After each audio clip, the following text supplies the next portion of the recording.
Bonjour à toutes et à tous, bienvenue dans cet nouvel épisode de nos séries de webinaires portés par le Conservatoire du Littoral dans le cadre de ICO Solutions. On est ravis de vous retrouver aujourd'hui pour le dernier webinaire de la saison qui reprendra à la rentrée. On est en train de préparer de nouveaux sujets, de nouvelles thématiques qui nous permettront d'échanger à nouveau sur des sujets le plus opérationnels possible, qui permettent à des gardes, gestionnaires, acteurs de la conservation un peu partout sur la planète d'échanger, de trouver des solutions face aux problèmes que nous rencontrons toutes et tous sur nos territoires. Aujourd'hui, les tortues marines face à l'érosion. Un sujet éminemment qui a suscité beaucoup d'intérêt, puisque nous sommes aujourd'hui plus de 480 inscrits qui se sont donc inscrits aujourd'hui et qui vont se nous retrouver petit à petit. Mais donc effectivement, c'est sans doute le plus haut score d'inscription que nous ayons eu jusqu'à présent, et donc ça veut dire que c'est un sujet qui concerne de nombreuses personnes. On est à plus de 60 pays, voilà, inscrits aujourd'hui. Donc c'est très intéressant. On est ravis que vous soyez nombreux. Euh, Petit rappel pour les gens qui n'étaient pas avec nous dans les webinaires précédents. Je vous rappelle qu'il va y avoir aujourd'hui 3 séances de questions. Pendant ces séances de questions, nos experts pourront répondre à vos questions qui seront présentées par Enora. Donc d'ici là, pendant que vous avez des idées de questions, vous n'hésitez pas à les inscrire avec vos petits doigts sur votre clavier sur la box qui s'appelle Question and Answer ou questions et réponses. Voilà, ce petit pictogramme que vous pouvez utiliser ici. Voilà. Et ensuite, aujourd'hui, nous avons encore la chance d'avoir Isabella qui nous accompagne pour l'interprétation. Et donc, si vous souhaitez avoir une interprétation en français, certains intervenants vont parler en anglais ou en anglais pour le reste. Vous cliquez sur la petite map monde, le petit globe ici et vous choisissez la langue que vous préférez, français ou anglais. Petit rappel pour les speakers, vous allez être enregistré, ça va être ensuite diffusé, donc ce que vous allez dire est valable pour l'éternité. Le sujet qui nous concerne aujourd'hui, donc effectivement, vrai vaste sujet qui concerne beaucoup de zones sur la planète. On va le voir aujourd'hui avec des représentants de différents pays, de différents territoires. Donc c'est l'impact de l'érosion des plages sur la nidification des tortues. Et donc, on va essayer de faire le lien entre ces deux problématiques aujourd'hui. Nous avons des experts de l'érosion, des experts des tortues et des experts des deux. On va essayer de confronter leur expérience et leur savoir-faire pour essayer de comprendre un peu mieux quelles peuvent être les solutions pour s'adapter face à ce problème et puis pour essayer de voir qu'est-ce qu'il faut faire et est-ce qu'il faut faire quelque chose et s'il faut faire quelque chose, comment. Donc voilà les questions qu'on va pouvoir essayer d'aborder aujourd'hui. Petit rappel sur EcoSolutions. Donc, effectivement, c'est une initiative qui est portée par le Conservatoire du Littoral, l'Agence de l'eau, la Chambre de commerce et d'industrie de Marseille et aujourd'hui, techniquement, un peu plus spécifiquement, par l'initiative des petites îles de Méditerranée. L'idée, c'est de trouver des bonnes initiatives, des bonnes pratiques un peu partout sur la planète pour essayer de voir, de se confronter. Pas toujours les solutions ultimes, mais en tout cas, ce qui est aujourd'hui essayer, ce que les gestionnaires, gardes et acteurs du territoire essaient de mettre en place pour faire face à ces problématiques.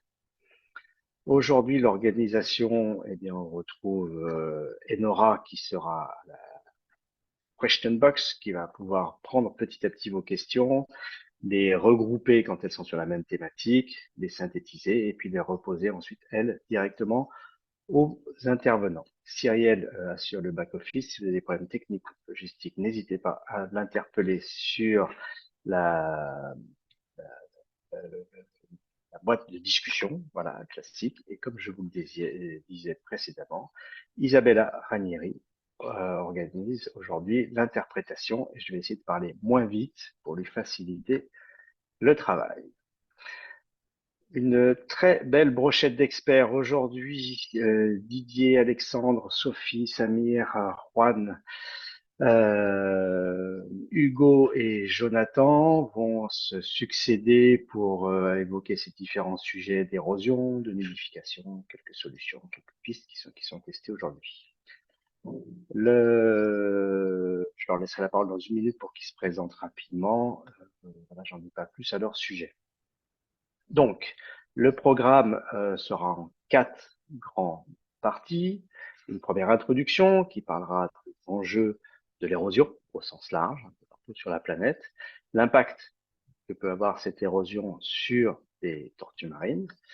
Ça, c'est l'introduction, et il y aura ensuite une petite pause pour les questions auxquelles Alexandre et Didier pourront se plier. Ensuite, dans une première partie, on va voir les problématiques de suivi de l'érosion. Comment est-ce que c'est réalisé, soit avec des exemples un peu plus faciles, entre guillemets, mais en tout cas plus à la portée de n'importe quel gestionnaire de terrain. Un autre système de monitoring qui est mis en place par Sophie sur l'île de Mayotte, oui, à Mayotte, exactement, pour voilà, un suivi un peu plus ambitieux dans le cadre d'une thèse qu'elle fait actuellement. Hugo Bourgogne nous présentera aussi le suivi qui est fait de l'érosion et quelques débuts de solutions sur des îles périphériques à la grande île de Nouvelle-Calédonie. Puis Didier reviendra et reprendra la parole pour nous expliquer quelles sont les solutions douces aujourd'hui qui sont mises en place dans différentes zones pour faire face à l'érosion. Ensuite, après une petite pause question, nous allons aller sur la deuxième partie, sur les sites pilotes qui ont été choisis pour être présentés aujourd'hui. On va aller au Cap-Vert et Samir et Juan vont pouvoir nous présenter leur exemple qui mène sur l'île de Mayo, si je ne me trompe pas. Puis on abordera très rapidement l'exemple qui est mis en œuvre de végétalisation de haute plage sur l'île de la Réunion. De nouveau, une petite ponctuation sur des questions. Et Jonathan viendra en conclusion nous dresser un petit bilan de ce qu'on aura dit aujourd'hui, mais surtout dresser quelles sont les perspectives ou les questions qui restent en suspens, sur lesquelles on pourra à l'avenir poursuivre les réflexions. Je vais tout de suite passer la parole alternativement aux différents intervenants qui vont nous dire qui ils sont et à quel titre ils interviennent aujourd'hui. Et je vais commencer par Alexandre. Alexandre, je te laisse la parole. À toi de te présenter en quelques secondes. Merci à toi. Bonjour à tous. J'essaye à démarrer ma vidéo. J'essaye de remettre ma caméra. Voilà. Ok, donc je suis Alexandre Girard, donc je suis président du réseau des acteurs de la sauvegarde des tortues marines en Afrique centrale, dont le nom est Rastoma. Et je suis également chef de projet tortues marines au Muséum national d'histoire naturelle à Paris. C'est bien, c'est court, c'est efficace. Merci à toi, Alexandre. La parole à Sophie Morisseau, désormais. Sophie, à toi. Alors, j'essaye aussi de démarrer ma vidéo, c'est bon. Donc, bonjour à tous. Donc, je suis Sophie Morisseau, je suis doctorante au Centre universitaire de formation et de recherche à Mayotte et j'étudie la relation entre la dynamique des plages et la nidification des tortues vertes, donc sur l'île. Voilà, et j'ai aussi une approche sur les conséquences de l'inondation sur le développement des œufs. Voilà, et aujourd'hui, je vais vous présenter un petit peu les méthodologies que j'ai employées pour suivre les plages de ponte. Merci beaucoup, Sophie. Hugo n'est pas actuellement présent avec nous. Il y a beaucoup de décalage horaire avec la Nouvelle-Calédonie. Nous sommes en pleine nuit. Donc, je vais dire quelques mots sur lui. Hugo est actuellement doctorant, encadré par le WWF, mais doctorant au sein de l'IRD. Et lui, il travaille plutôt sur les tortues kawan et le suivi de l'évolution et notamment des impacts de l'érosion sur les îlots, quelques îlots périphériques à la Nouvelle-Calédonie. Et je vais donner la parole maintenant à Samir et Juan pour se présenter.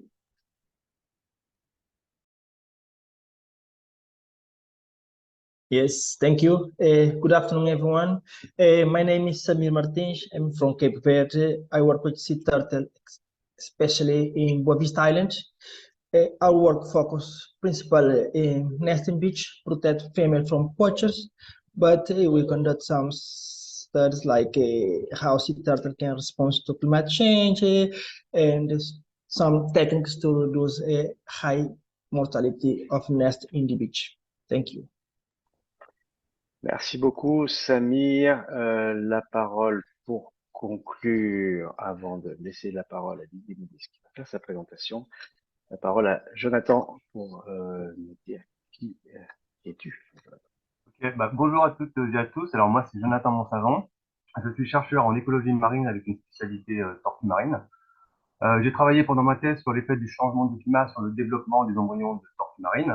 Et ensuite, j'ai travaillé en tant que chercheur postdoctoral sur les paramètres environnementaux qui déterminent l'habitat des tortues adultes en mer. Et là, je vais intervenir en tant que co-animateur du groupe de réflexion pression et impact du GTMS. Merci beaucoup, Jonathan.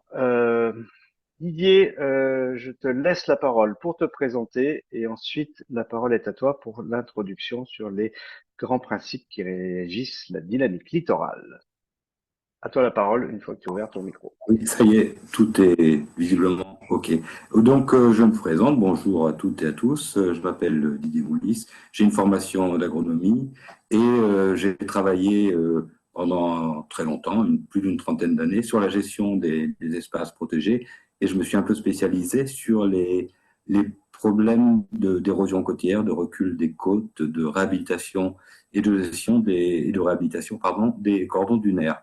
Voilà, j'interviens là au titre pour le Conservatoire du littoral puisque je suis désormais à la retraite.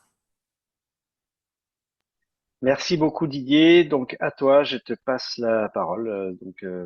Ta présentation, je te laisse quelques minutes. Oui, alors je rassure tout le monde, je ne vais pas faire un cours sur la dynamique littorale, mais bon, ce schéma, je crois qu'il est assez classique et assez connu. Deux vecteurs principaux interviennent dans les phénomènes de dynamique littorale, à la fois l'eau, bien sûr, avec les apports qui sont distribués par la dérive littorale le long des côtes, le vent également, qui peut éroder ou qui peut rapporter du sable éolien sur les plages et sur les dunes. Bon, on a quelquefois des phénomènes, j'y reviendrai tout à l'heure, des phénomènes qui peuvent contribuer à l'érosion, mais ce qui est important, c'est de comprendre bien ce fonctionnement global. Merci. Prochaine diapositive. Je vais essayer d'être assez rapide. Fabrice. Voilà. Donc, ce qui est important, c'est de comprendre pourquoi il peut y avoir de l'érosion, pourquoi il peut y avoir du recul. On verra tout à l'heure qu'entre érosion et recul des côtes, il faut bien distinguer les choses parce que qui dit recul ne dit pas forcément érosion. On peut avoir des reculs momentanés. Donc, on a des causes naturelles, bien entendu, hein, les transports alimentaires, les tempêtes, bien sûr, l'élévation du niveau de la mer peuvent jouer un rôle sur ces phénomènes d'érosion. Mais on a surtout des causes humaines. D'ailleurs, la hausse du niveau de la mer, c'est plutôt une cause humaine. La construction de barrages sur les fleuves qui stoppent le transfert de sédiments des fleuves vers la mer, vers les plages. Les constructions sur la plage, voire quelquefois sur les dunes et quelquefois sur les plages, avec des villas, des routes, des parkings. Bon, tout ça peut perturber le système. La déstabilisation des dunes, parce qu'on a quelquefois aussi une dégradation des dunes par la surfréquentation. Et puis, bien entendu, les aménagements en bord de mer, puisque avec la construction de digues, de digues de port, de choses comme ça, on interrompt le transit sédimentaire le long de la côte et ça peut contribuer bien sûr à l'érosion des côtes à l'aval de ces aménagements. Prochaine diapositive. Voilà, alors, bon, là, ce sont des exemples qui sont pris en France, hein, sur la côte méditerranéenne française, dans le sud de la France. Ben voilà, c'est ce qui peut se passer quand on a des érosions importantes et qu'on a des tempêtes ensuite qui sévissent. Vous voyez, des maisons qui sont attaquées, des routes qui sont dévastées, etc., etc. Donc, les aménagements côtiers, évidemment, peuvent souffrir dramatiquement de ces phénomènes d'érosion. Prochaine diapositive. Alors, on essaye de résoudre, on a essayé pendant de nombreuses années de résoudre ces problèmes d'érosion. Alors, c'est pas toujours suivi d'effets très positifs. Vous voyez, vous avez quelques exemples à la fois vue aérienne sur la côte méditerranéenne toujours, donc d'aménagements qui permettent de stabiliser le trait de côte. Vous voyez, on a entre la diapo en bas et à gauche avec toute une succession de ce qu'on appelle des brise-lames, celle d'à côté avec épi et brise-lames. Ça peut permettre effectivement, quand on a des constructions à l'arrière, de protéger de manière plus ou moins durable ces aménagements côtiers, mais ça contribue aussi à déplacer l'érosion dans des secteurs à l'aval de ces aménagements. Il y a même la diapositive qu'on a en haut à droite est particulièrement intéressante de ce point de vue-là, puisque vous voyez, quelquefois, il y a eu des enrochements qui ont été construits autour d'une seule maison pour protéger une maison, ce qui n'empêche pas l'érosion d'intervenir de chaque côté. Et bientôt, donc, on crée comme ça des îles artificielles, si je puis dire. Donc, c'est une escalade qui a bien souvent été vouée à l'échec. Alors, ce recul, justement, est-ce qu'il faut s'adapter? Est-ce qu'il faut le subir? Alors, jusqu'à présent, c'est vrai qu'on a eu tendance à lutter toujours très fortement avec des opérations assez lourdes, hein. Mais quelquefois, on n'a pas réalisé un diagnostic suffisamment fin et on a pu faire quelques erreurs d'aménagement. On en a vu quelques exemples sur les photos précédentes. Alors, bien entendu, le diagnostic préalable, c'est une étape indispensable parce que recul ne veut pas dire forcément érosion. On peut avoir des exemples d'érosion, de recul, pardon, momentané d'une côte, d'une côte sableuse, et puis finalement, avec une petite tempête qui rapporte du sable, on se retrouve à plus ou moins un équilibre. Donc, il faut vraiment avoir un diagnostic et un peu étalé dans le temps pour pouvoir juger ou non du caractère inéluctable de l'érosion, du recul ou pas. D'où l'intérêt de mettre en œuvre un protocole de suivi qui soit adapté, bien sûr.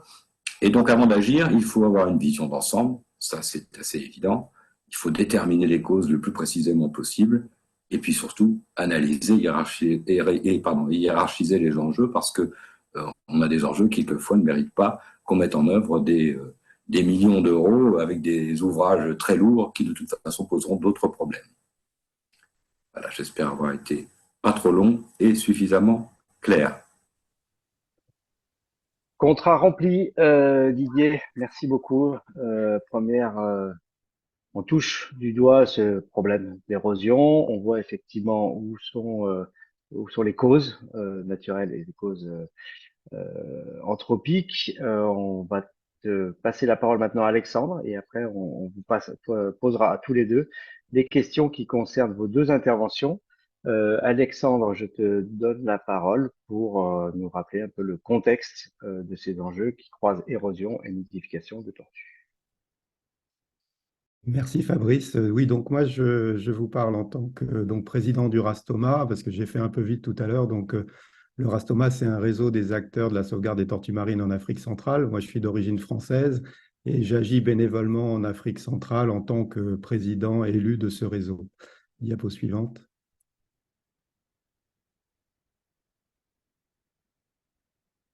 Donc, pour vous décrire le contexte de l'Afrique centrale, en Afrique centrale, on a 5 espèces de tortues marines. On a la tortue luth et la tortue olivâtre qui pondent très régulièrement le long des côtes.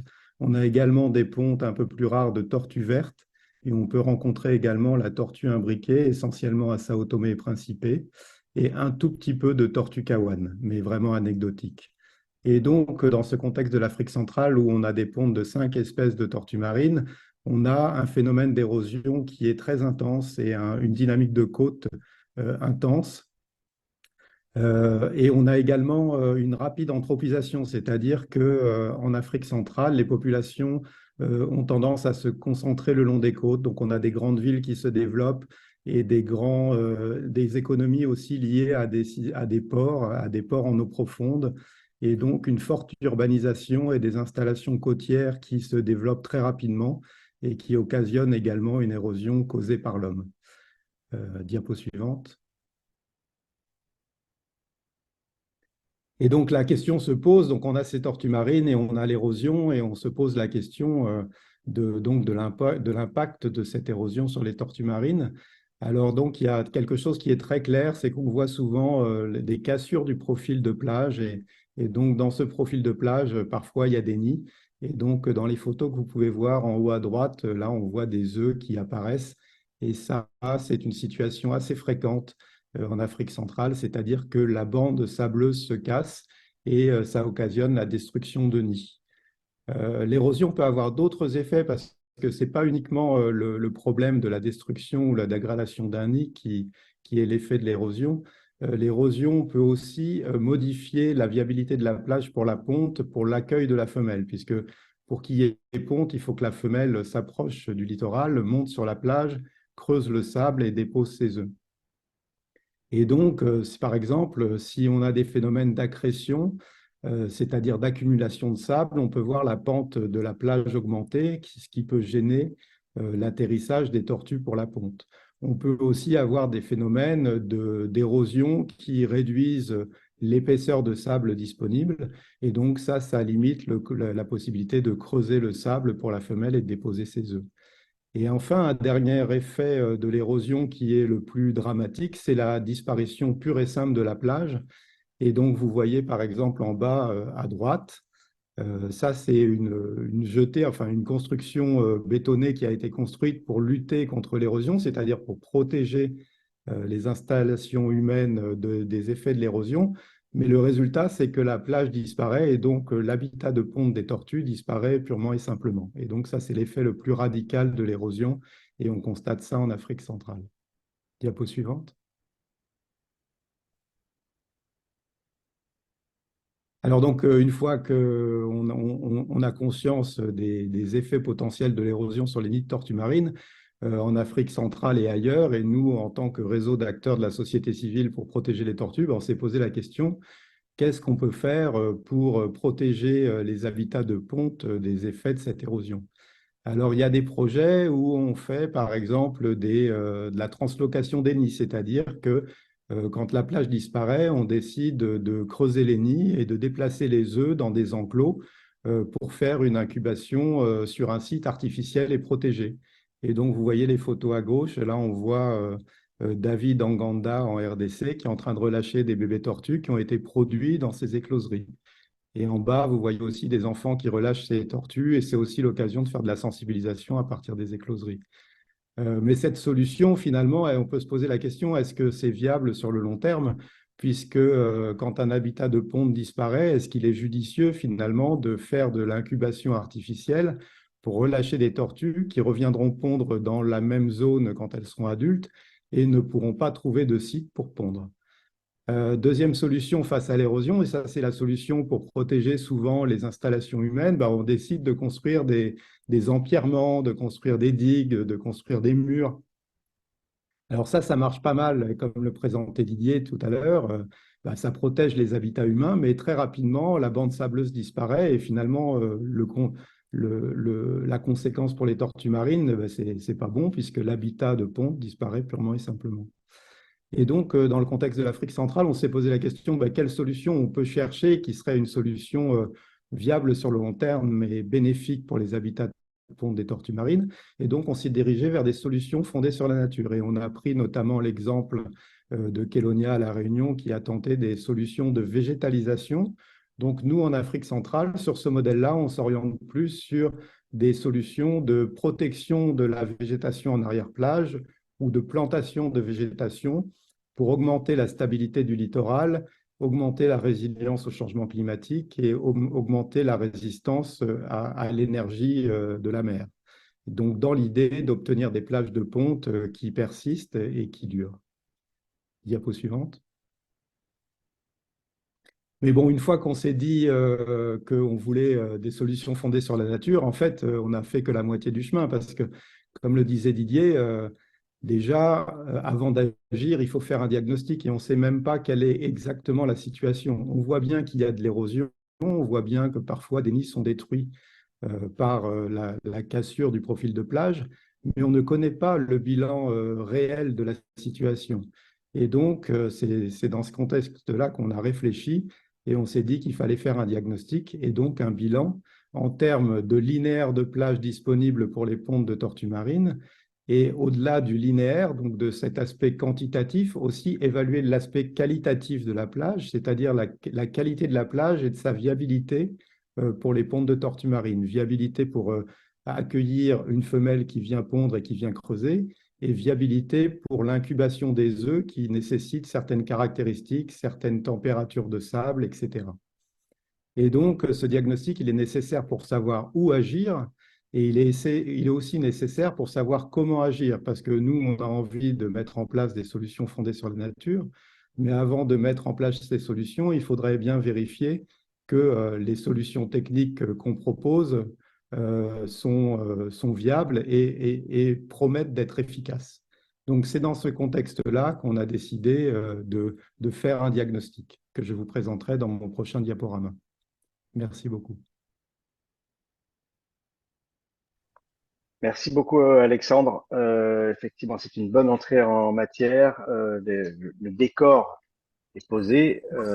Maintenant, je vous laisse poser différentes questions. On en a reçu et pour le moment, on nous demande, parmi toutes les menaces qui pèsent sur les populations de tortues, quelle est la place de l'érosion? Est-ce que l'érosion est un enjeu majeur, mineur? Est-ce que la destruction des habitats par la construction, est-ce que les prises accidentelles en mer, etc., sont au-dessus ou en dessous des problématiques liées à l'érosion?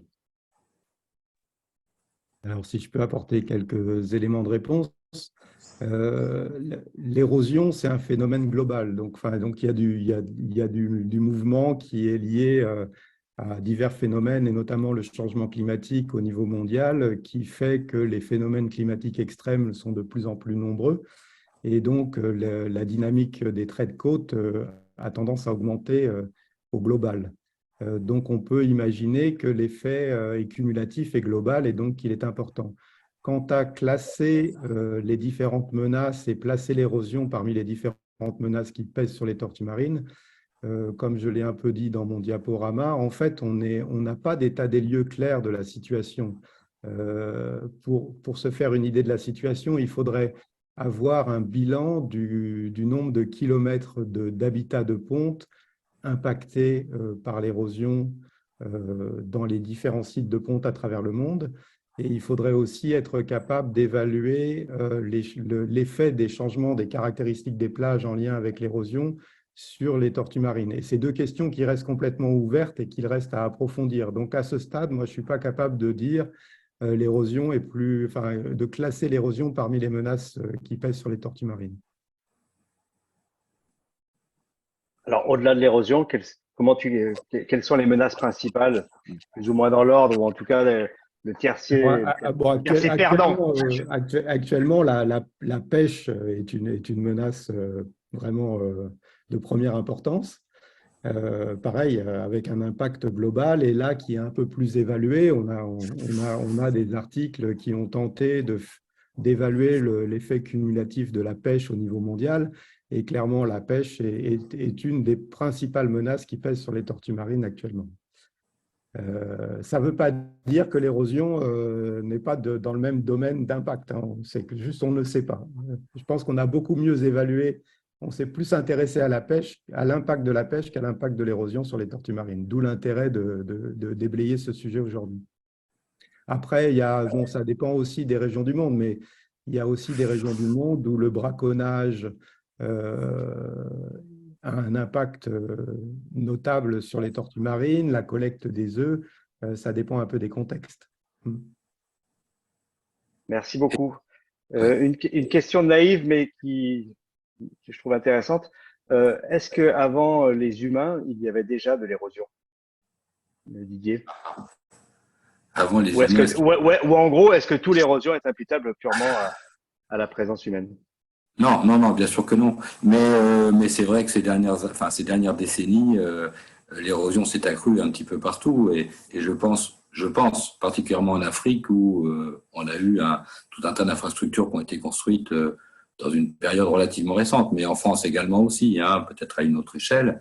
Mais c'est vrai que l'action humaine est extrêmement est majeur hein, dans ce phénomène. Maintenant, la remontée du niveau des mers, etc., bien sûr, contribue. Bon, c'est de l'action humaine aussi, mais à plus long terme. Hein. Mais parler surtout des aménagements. Et surtout, à l'ère du développement touristique de nombreuses côtes, ben, c'est vrai qu'on a construit. Et pour construire, pour protéger les constructions, on a mis en place des enrochements qui n'ont pas toujours leur effet, en tout cas à long terme. Donc voilà, et ça s'accélère en fait. Hein. Le petit schéma que Alexandre avait mis sur sa diapositive était très intéressante parce que il le disait, on protège les infrastructures avec des murets, des hautes plages, mais finalement on protège pas durablement non plus puisque ça fouille. On a même vu sur une photo, on a été obligé de mettre des rochers devant un mur qu'on avait construit, qui avait dû coûter très très cher d'ailleurs. Et donc là, effectivement, il n'y a plus de plage et à terme, il n'y a plus d'immeubles non plus derrière. Même question pour toi, Didier. Le tiercé perdant de l'érosion, c'est quoi? C'est la création de barrages, c'est la création de ports, de digues, ou la destruction du bord de plage à travers effectivement des constructions, des infrastructures. Alors, les ports, bien sûr, et plus les ports sont grands, plus les digues sont longues, et plus les digues sont longues, plus effectivement on a un stop, je dirais, du sédiment le long des plages, mais on peut créer des plages plus larges en amont, donc finalement les choses sont un petit peu, mais en tout cas peuvent s'équilibrer en termes de surface de plage, mais en tout cas effectivement c'est un peu toute cette escalade, je dirais, port, construction à l'aval qu'il faut protéger, etc. Je pense que c'est très important. L'extraction de sable aussi, hein, dans certains endroits, est importante, y compris en France. Bon, j'en ai pas vu depuis quelque temps, mais j'en ai vu il y a encore une vingtaine d'années pour construire une caserne de pompiers. Bon, on venait chercher du sable sur la plage, sur une commune littorale du sud de la France. Au Portugal, j'ai vu ça aussi beaucoup, vers Aveiro, des grosses quantités de sable. Au Maghreb, alors là, n'en parlons pas, c'est gigantesque. En particulier en Algérie, il y a eu énormément de prélèvements de sable, et notamment pendant les périodes un petit peu, enfin, les périodes des années 90, hein, où il y a eu un trafic, hein, y compris, si j'ai bien compris, par les autorités de l'époque. Donc, tout ça contribue. Alors, le tiercé, je ne sais pas si on peut parler de tiercé, mais c'est vrai que c'est essentiellement les aménagements des aménagements le long du littoral. Merci beaucoup. Une toute petite dernière question pour Alexandre, avec une réponse rapide puisqu'on est déjà en retard. C'est quoi une plage viable? C'est quoi la plage idéale? C'est quoi une plage qui est bien pour des tortues? Donc, en fait, les caractéristiques idéales d'une plage, on n'a pas exactement l'information. Mais c'est un peu pour simplifier les choses, j'ai commencé à présenter en fait les différents stades du comportement de nidification d'une tortue pour bien expliquer qu'il y a plusieurs choses qui sont nécessaires à une tortue pour que la plage soit viable. Donc, la tortue femelle, il faut qu'elle puisse sortir sur la plage. Donc, s'il y a des obstacles en arrivée de plage, c'est pas bon. Si la pente de la plage est trop forte, c'est pas bon. S'il y a des obstacles à la montée de la tortue sur la plage, c'est pas bon. Donc ça, c'est une première chose qui est très simple, facile d'accès et qui permet déjà d'évaluer la situation. Ensuite, la tortue va creuser le sable et donc en fonction de la qualité et de la compaction du sable, de l'épaisseur du sable, les conditions pour creuser sont plus ou moins bonnes en fonction des plages. Ensuite, la tortue dépose ses œufs et ces œufs, ils ont des besoins, c'est-à-dire ils ont des besoins de température d'incubation, ils ont des besoins d'humidité, ils ont des besoins d'absence de pathogènes qui pourraient détruire les œufs. Et donc, il y a un grand nombre de caractéristiques qui font une bonne plage. Voilà, donc la viabilité d'une plage, c'est quelque chose qu'il faut évaluer, mais ce n'est pas quelque chose de simple à évaluer. En revanche, il y a certaines plages dont on est sûr qu'elles ne vont pas être bonnes pour la ponte. Merci beaucoup. Avant de te passer à nouveau la parole pour présenter le protocole simplifié tel qu'il est en train d'être développé, si j'en retiens quelque chose, donc la priorité, ce sera quand même de peut-être intervenir ou faire quelque chose sur les plages qui sont les plus viables possibles et qui correspondent le plus possible aux critères potentiels ou celles qui ne sont pas encore impactées par les problématiques humaines. Ah oui, on va y revenir juste après, mais donc finalement, une plage viable, c'est une plage où des tortues viennent pondre et où les œufs donnent des bébés tortues. Le fait qu'une tortue produise des tortues nouveau-nées, ça en fait une plage viable. Donc c'est déjà une caractéristique facile à évaluer celle-ci. Bon, on peut passer au diaporama si tu le souhaites. Ça marche, très bon indicateur. Merci beaucoup. Je te laisse à nouveau la parole pour présenter ce qui a été fait en collaboration avec Monsieur Jacques-André Baillot. Donc voilà, donc la deuxième partie que je vais vous présenter, c'est le résultat d'un travail qui a été mené par un stagiaire qui s'appelle André Baou et qui a été accueilli au Rastoma l'an dernier. Et donc, André a fait son stage avec le soutien de Didier et du Conservatoire du Littoral. Parce que dans le contexte donc, de notre recherche de solutions fondées sur la nature, on s'est rapproché du Conservatoire du Littoral pour obtenir une expertise sur un sujet qu'on connaissait mal, c'est-à-dire l'érosion. Nous, on est des spécialistes des tortues et on s'est associé au Conservatoire du Littoral et on a eu l'appui de Didier pour apprendre sur l'érosion et apprendre à travailler le suivi et évaluation des tortues conjointement à l'érosion. Diapo suivante. Donc voilà, c'est ce que je vous disais avant. Donc, on a un besoin de diagnostic avant d'agir. Donc, on a créé un projet de suivi de l'érosion en lien avec les tortues marines. Et l'objectif de ce travail, c'est d'établir un état des lieux de la dynamique du trait de côte en Afrique centrale en lien avec les sites de ponte des tortues marines et de caractériser les effets de cette dynamique du trait de côte sur les caractéristiques des plages, puisque finalement, le sujet à la fin, c'est est-ce que nos plages sont viables et combien de plages sont viables. Et donc, l'objectif de ce travail, c'est évaluer l'impact de l'érosion sur la capacité d'accueil des pontes et sur la viabilité pour l'incubation et l'émergence des nids de tortues marines. Mais le besoin d'évaluation de l'impact, ce n'est pas un besoin local. En fait, le vrai sujet, c'est quel est le bilan. Nous, pour le Rastoma, notre échelle de travail, c'est l'Afrique centrale. Et donc, on est incapable au jour d'aujourd'hui de dire à l'échelle de l'Afrique centrale, est-ce que le bilan est positif, neutre ou négatif, c'est-à-dire est-ce qu'au bilan, le nombre de kilomètres d'habitat de ponte pour les tortues marines, est-ce qu'il évolue favorablement? Est-ce que c'est neutre ou est-ce qu'on perd des plages pour les tortues marines?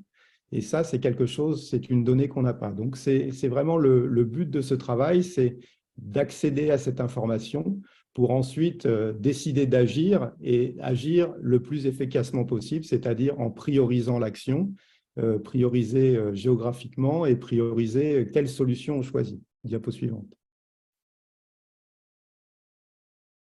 Donc, c'est dans ce cadre-là que prend place le stage d'André. Et donc, André, il a fait plusieurs choses. Il a fait un état des lieux de la bibliographie et il a analysé des images satellites de Landsat pour regarder quelle était la dynamique du trait de côte d'après les données disponibles dans la littérature. Et il a aussi travaillé, donc, avec l'aide de Didier du Conservatoire et l'aide de Fabrice, il a travaillé à proposer un protocole de suivi simple pour les plages d'Afrique centrale. Parce que nous, en Afrique centrale, il nous faut forcément des choses simples, c'est-à-dire qu'on n'a pas beaucoup de moyens, donc on a besoin d'un suivi, mais il ne faut pas qu'on aille chercher quelque chose de trop technique, on n'arrivera pas à le mettre en œuvre et on ne pourra pas le tenir sur la durée. Donc on a cherché à faire quelque chose de simple. Et c'est avec l'aide du Conservatoire du Littoral qu'on a pu proposer un protocole de suivi simple. Et aujourd'hui, c'est ça qu'on vous présente parce qu'on pense que ce protocole de suivi simple, au-delà d'être utile aux acteurs de l'Afrique centrale, il peut être utile à tout gestionnaire d'aires protégées littorales. Et donc, l'objectif final de ce travail, c'est de produire une boîte à outils de suivi des pontes et de suivi de l'érosion pour faire une analyse conjointe des pontes et de l'érosion. Et donc, dans les prochains mois, et je pense que le Conservatoire communiquera là-dessus plus tard quand ce sera disponible et diffusable, on va proposer une boîte à outils qui sera constituée de fiches de suivi des pontes conformes aux standards internationaux pour le suivi des pontes, mais aussi de fiches de suivi de l'érosion à mettre en œuvre sur les sites suivis pour les pontes. Diapo suivante. Et donc, voilà, André et Fabrice et Didier sont partis en mission sur le terrain pour évaluer le protocole de terrain simple à proposer pour les acteurs d'Afrique centrale et pour tout gestionnaire d'aires protégées dans des contextes où un suivi simple est adapté. Donc voilà, c'était au Cameroun, c'était en novembre 2022 et ils ont fait une sortie terrain et ils ont testé l'approche de protocole de suivi. Diapo suivante. Et donc voilà, je vous présente les résultats de ce travail. Donc l'idée, c'est de proposer un suivi simple qui repose sur deux méthodes de suivi. D'une part, le calcul des profils de plage et d'autre part, un suivi photographique. Et les deux suivis sont complémentaires et ils demandent peu de matériel. Donc le matériel nécessaire pour faire ces suivis, c'est vraiment très simple. C'est le mètre ruban, donc un triple décamètre, 30 mètres pour pouvoir mesurer des distances de 30 mètres. Un smartphone qui fera office d'appareil photo et de GPS, parce que la plupart des smartphones peuvent prendre les points GPS, et puis un carnet sur planchette et un stylo pour enregistrer les informations. Alors, avant les sorties terrain, pour le protocole qu'on propose, il est nécessaire d'aller chercher quelques informations pour organiser la sortie terrain. Et donc, sur les sites Internet spécialisés des marées, on trouve les heures de marée haute et les heures de marée basse pour le Cameroun, et c'est valable pour les autres parties du monde. Donc, il est important de relever, avant de partir sur le terrain, l'heure de marée haute et l'heure de marée basse, et également le marnage. Alors, le marnage, c'est la différence de hauteur de l'eau entre la marée basse et la marée haute. Et toutes ces informations, elles sont disponibles sur le net. Et là, on vous a mis le lien pour trouver la marée haute, la marée basse à Kribi au Cameroun et le marnage. Donc, voilà. Et donc, c'est très important de relever ça avant d'aller sur le terrain parce que ces informations sont nécessaires au suivi terrain. Autre chose importante pour le suivi terrain, c'est le marquage par des repères durables des sites suivis parce qu'il va falloir suivre les sites longtemps dans le temps à intervalles réguliers. Et donc, ce qu'on propose, c'est soit de s'appuyer sur des repères existants en arrière-plage. Il existe parfois des piquets, on peut trouver un bâtiment qui sert de repère. Et s'il n'existe pas, on peut également planter un piquet et localiser un piquet. Diapo suivante. Et donc, ce qui est important pour le suivi qu'on vous propose, donc un double suivi, un suivi profil de plage et un suivi photographique. Et ce qui est important, c'est l'échantillonnage. Donc, il faut faire le choix des sites suivis. Et nous, ce qu'on propose, c'est de ne pas suivre uniquement les sites de ponte des tortues marines, d'ajouter au suivi des plages qui ne sont pas fréquentées par les tortues marines. Parce que, comme je le disais au départ, ce qui est important, c'est le bilan en termes d'habitat pour les tortues marines. Et si on suit uniquement des plages de ponte, on risque de biaiser le résultat. C'est-à-dire que si les plages de ponte disparaissent, on va conclure qu'il y a moins de plages de ponte qu'avant, alors que si ça se trouve, dans des sites qui n'étaient pas viables pour les pontes dans un passé récent, elles peuvent devenir viables également. Donc, c'est un phénomène dynamique, parfois de gain de viabilité et de perte de viabilité. Donc, c'est pour ça qu'il est important, lorsqu'on fait son échantillonnage de suivi, d'intégrer dans le suivi non seulement les plages de ponte, mais aussi les plages de sable où il n'y a pas de ponte. Et donc, ça, c'est très important. À propos de la fréquence de suivi, nous, on a proposé donc une fréquence de 1 fois par mois sur les sites suivis pour le suivi des pontes et sur les sites non suivis pour les pontes 2 fois par an. Ça permet en fait de profiter de l'effort de patrouille qui est déployé pour le suivi des pontes tout en suivant d'autres sites. Il y a un autre événement. Attends, excuse-moi. Il y a un autre événement important à suivre, c'est dans le cas de tempêtes ou d'événements climatiques extrêmes, il faut prévoir un suivi plus serré, plus resserré des sites parce que la plage change très rapidement. Et donc, ce qu'on propose, c'est quand il y a un avis de tempête, aller avant l'avis de tempête, refaire un relevé sur site et refaire un relevé sur site juste après l'avis et après tous les 15 jours pour avoir un meilleur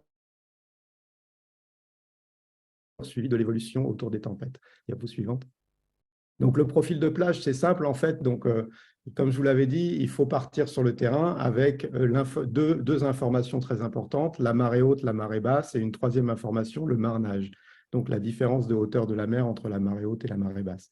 Et avec ces informations, en fait, très simplement, on peut faire un suivi, c'est-à-dire qu'on se rend sur le terrain à marée haute, on repère la hauteur de la mer à marée haute, on retourne sur le terrain à marée basse et on prend la distance entre le repère de marée haute et le repère de marée basse. Et cette distance, rapportée au marnage qui a été relevé sur Internet, ça donne la pente du profil de plage. Et donc, si on fait ce relevé de pente tous les kilomètres à partir de la zone échantillonnée, par exemple sur une section de 10 km, on obtient 10 relevés de pourcentage de pente. Et donc, si on fait ces relevés à intervalles réguliers, on va pouvoir avoir étudié l'évolution du profil de plage sur ces 10 sites de suivi. Donc ça, c'est le profil de plage. Après, deuxième suivi qu'on peut mettre en œuvre lors des mêmes sorties, diapo suivante. Donc, en complément du suivi du profil de plage, on peut faire un suivi photographique. Celui-ci, il est plus qualitatif, c'est-à-dire que les photos vont permettre de regarder comment évoluent les caractéristiques de la bande sableuse. Et ça, c'est important, comme je vous disais, pour évaluer, même de façon subjective, la viabilité et la capacité d'accueil de la plage pour les tortues marines. Et donc, ça, c'est simple, c'est lors du même suivi, c'est à marée basse. On se met au repère invariant qu'on a choisi sur la plage et on prend une photo à droite et à gauche parallèlement à la plage et on archive 2 clichés photographiques pour chaque site.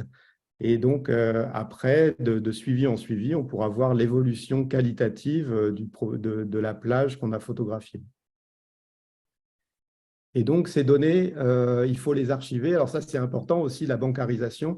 Bon, ça, on le détaillera dans la boîte à outils, mais ce qui est important, c'est de bien référencer ces clichés photos, de bien ranger ces photos, de bien archiver ces données et de sauvegarder ces données, parce que ce suivi, si vous ne l'archivez pas bien et si vous ne le sauvegardez pas, si vous ne le sécurisez pas, vous avez un risque de perte de données, ce qui serait dommage vu l'effort que vous aurez consacré à ce suivi. Diapo suivante.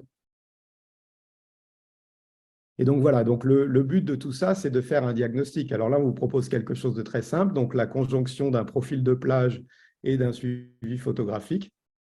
Mais déjà, ces informations-là, ça va vous donner quelque chose d'intéressant au niveau des tortues marines. Alors nous, ce qu'on veut faire au niveau d'Erastomas, donc c'est faire cette chose très simple, mais cette chose très simple est réalisable par tous les acteurs d'Afrique centrale.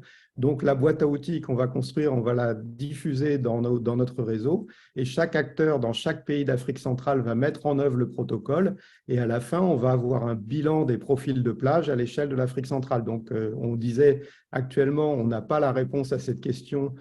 Est-ce que le bilan en termes d'habitat de ponte des tortues marines, est-ce qu'il est positif, est-ce qu'il est neutre, est-ce qu'il est négatif? Et bien, quand on aura mis en œuvre ce kit, cette boîte à outils simple à l'échelle de l'Afrique centrale, on aura un début de réponse. Et donc, un deuxième, donc ça, c'est le bilan qui va prendre un certain temps. Mais là, je vous ai présenté en bas à droite les premiers travaux d'André. Il a pu évaluer la rapidité de la dynamique du déplacement du trait de côte au Cameroun. Alors, à gauche sur la carte, vous avez les zones rouges, c'est les zones où le trait de côte bouge très vite. Et les zones vertes, c'est les zones où le trait de côte est stable. Ça a été réalisé grâce à des analyses simples des images disponibles sur les satellites Landsat.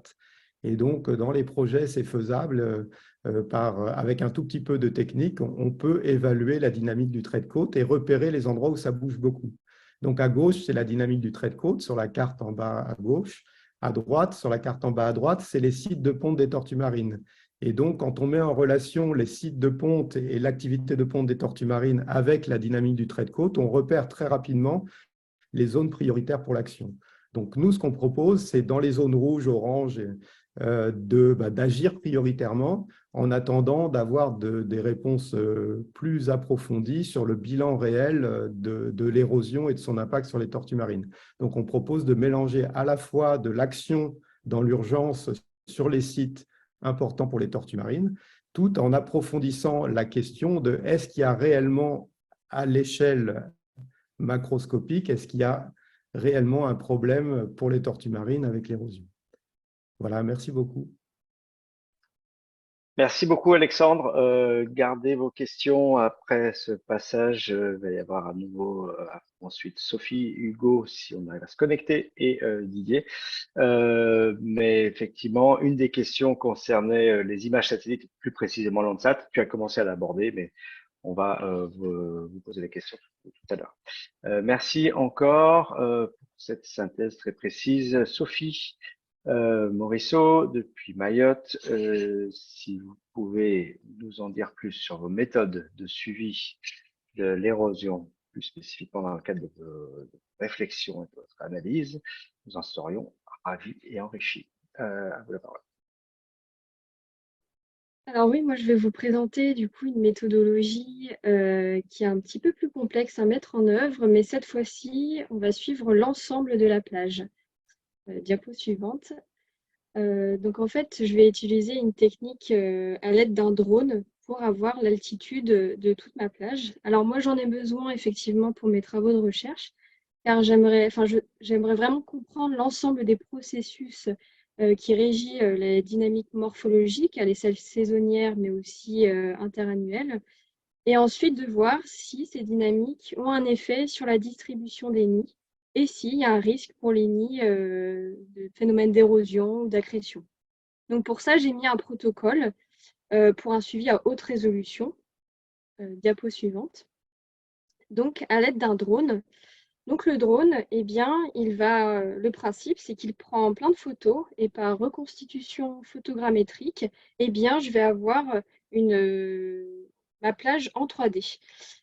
Pour obtenir cette plage en 3D, eh bien, dans des logiciels de post-traitement, on va créer ce qu'on appelle un modèle numérique d'élévation. Diapo suivante. Donc, pour créer ce modèle, eh bien, il faut un protocole assez précis pour l'obtenir. Tout d'abord, eh bien, ça se passe sur la plage. Donc, quand on arrive sur site, eh bien, il faut d'abord installer ce qu'on appelle des cibles. On va les s'installer de manière assez homogène sur la plage, donc en haut, en bas et au milieu. Ensuite, sur chaque cible, diapo suivante, on va prendre un point de coordonnées X, Y, Z très précis à l'aide d'un GNSS RTK. Donc en fait, c'est un appareil constitué d'abord d'une base qu'on va caler sur un point de coordonnées connu. Et cette base va communiquer avec des satellites et elle va aussi communiquer avec ce qu'on appelle le mobile. Donc c'est l'appareil avec lequel on va se promener sur la plage pour prendre nos nouveaux points de coordonnées. Donc, ils vont communiquer ensemble. Et en fait, la base va corriger les coordonnées de ce mobile. Donc, sur chaque cible, on va prendre ce point de coordonnées précis, diapo suivante. Et ensuite, on va faire voler le drone. Alors, il y aura 2 vols à un angle de 45 degrés sur toute la plage, donc, diapo suivante. Et ensuite, ce vol, à peu près toutes les 2 secondes, il va prendre des photos. Et dans un logiciel de post-traitement, eh bien, il va pouvoir, grâce aux photos, reconstituer en 3D la plage et créer le modèle. Alors, pourquoi on met des cibles sur la plage? Eh bien, les cibles vont permettre tout simplement de caler le modèle, de savoir à quelle altitude, quelles coordonnées il y a telle cible. Et en fait, le logiciel va pouvoir caler précisément, géoréférencer en fait le modèle. Diapo suivante. Donc, plus concrètement, nous avons donc une plage à Mayotte ici. Et donc, j'ai renouvelé ces suivis drone. Donc, la première année, j'ai fait un modèle ici, par exemple. Donc, en vert, c'est le sable, les plus hautes élévations, et en rouge, les plus basses. Donc, une année, j'ai fait un modèle. La deuxième année, j'ai renouvelé ce protocole. Et l'objectif, en fait, dans un logiciel de SIG comme QGIS, c'est de soustraire ces 2 modèles pour obtenir eh bien, les changements altitudinaux qu'il y a eu entre les 2 années. Donc, par exemple, eh bien, à l'ouest, nous avons, donc, au sud de la plage, gagné du sable en bleu, et au nord, nous en avons perdu. Donc, moi, j'ai renouvelé sur cette plage tous les 6 mois pour avoir vraiment les processus saisonniers qui s'y passaient. Diapo suivante. Alors, ça peut être utile aussi pour vous, gestionnaires, d'avoir ce type de suivi. Il y a des avantages et des inconvénients. Donc, les avantages, comme vous l'aurez compris, c'est que vous avez vraiment un suivi de l'ensemble de la plage, à une résolution qui est quand même très fine. Sur mes modèles, moi, je suis à peu près à 2 cm. Donc, ça permet en fait aussi de mesurer précisément les volumes sédimentaires qui peuvent se déplacer et de réaliser des bilans. C'est assez rapide comme utilisation. Par exemple, j'ai un site, Sazilé, c'est une plage qui fait à peu près 850 mètres de long et 50 mètres de large. Donc, mes 2 vols font 12 minutes. Donc, vous voyez, c'est très rapide. Et les vols, eh bien, suivant le drone, bien sûr, qu'on utilise, eh bien, ça peut couvrir plusieurs kilomètres de plage. Pour le GNSS RTK qu'on utilise pour obtenir les coordonnées précises, parce qu'il faut savoir qu'il y a d'autres appareils qui permettent de mesurer ces coordonnées. Ce qui est positif à l'utilisation du GNSS, eh bien, c'est qu'on n'est pas obligé d'être spécialiste pour l'utiliser. Ça couvre aussi de larges superficies et c'est assez rapide d'utilisation. Alors, il y a aussi des désavantages si vous voulez utiliser ces techniques. C'est le prix tout d'abord. Il faut compter à peu près 15 à 20 000 euros. Le drone ne passe pas sous la végétation. Il faut savoir que les tortues, en tout cas certaines espèces, elles vont préférer nicher sous la végétation. Donc voilà, ça peut être un peu aussi une limite de cette méthodologie. Et il faut avoir une formation de télépilote, donc qui peut être assez longue et coûteuse. Il y a aussi une réglementation. On ne peut pas voler n'importe quand et n'importe où avec un drone. Des fois, ça nécessite une autorisation. Et le logiciel de post-traitement est payant. Et ça va être un petit peu près la même chose pour le GNSS RTK. Ça va être le prix et il ne passe pas sous la végétation vu qu'il nécessite une connexion satellitale. Donc en fait, si vous voulez utiliser ce type de suivi pour vos plages, il va falloir faire appel à un bureau d'études ou à des universitaires qui utilisent ce type de protocole pour vos sites. Diapo suivante. Donc pour conclure rapidement, eh bien, le drone, ça a été assez révolutionnaire pour nous en tant que géomorphologues, car c'est rapide d'utilisation, ça couvre d'une large superficie et c'est à haute résolution. Moi, ça a été nécessaire dans le cadre de mon travail, car les tortues, elles pondent sur l'ensemble de la plage. Donc, vu que je voulais vraiment avoir une évaluation fine de la mesure de l'érosion des nids, eh bien, j'ai dû utiliser ce type de protocole. Néanmoins, effectivement, ça a un certain prix et ça requiert des compétences particulières. Mais sur vos sites, eh bien, vous pouvez, si vous semblez que c'est nécessaire d'avoir l'ensemble de la plage, notamment si vous voulez vraiment comprendre précisément les processus en œuvre, eh bien, ces techniques existent aujourd'hui. Elles commencent à se démocratiser en tout cas. En tout cas, voilà, c'est des choses qui existent et qui peuvent être utilisées. Voilà, je vous remercie. Merci beaucoup, Sophie. C'était très clair. On voit bien la différence entre les deux approches très différentes. Il y a des questions justement sur ces potentielles complémentarités, les grandes différences, qui peut utiliser quoi. On reviendra dessus au moment des questions dans 2 petites minutes. Merci. On va avancer. Hugo Bourgogne. On n'a pas réussi à se connecter avec la Nouvelle-Calédonie. Donc, vous retrouverez son PowerPoint que je vais passer très rapidement lors du replay et il sera disponible aussi sur j'en profite pour vous le dire, sur le site ICO Solutions. Vous retrouverez l'ensemble des présentations et donc voilà, les différentes analyses qui auront été faites sur la Nouvelle-Calédonie. Vous en saurez pas plus si ce n'est en lisant ce qui est écrit là. Et dans les enjeux de gestion qui sont proposés, notamment dans le cadre du Corail, ce serait effectivement de travailler beaucoup sur les reboisements de bassin versant, parce qu'on l'a vu effectivement, plus il y a du reboisement, moins il y a des sédiments qui arrivent sur les zones coralliennes, et donc ça menace moins les coraux et ça permet d'avoir moins d'apport terrigène dans le lagon et donc d'avoir un récif de meilleure qualité pour lutter contre la houle. Ça empêche aussi du sédiment de venir et donc potentiellement de créer de la plage, mais en zone corallienne, l'essentiel de la plage vient des coraux et non pas forcément des sédiments terrigènes. Voilà, je vous viens de vous résumer extrêmement vite, beaucoup trop vite, sans doute, la présentation de Hugo Bourgogne, mais je vais passer tout de suite la parole à Didier pour là commencer à évoquer la compatibilité entre les solutions douces qui sont mises en œuvre voilà, régulièrement pour lutter contre le recul du trait de côte et les possibles nidifications des tortues. Didier, je te laisse la parole, mais il faut que tu ouvres ton micro, ce sera beaucoup plus facile. Là, c'est mieux comme ça, oui, je pense. Oui, merci de passer la diapositive. Voilà. Oui, alors, est-ce qu'on peut utiliser des solutions fondées sur la nature? On appelait ça les techniques douces avant.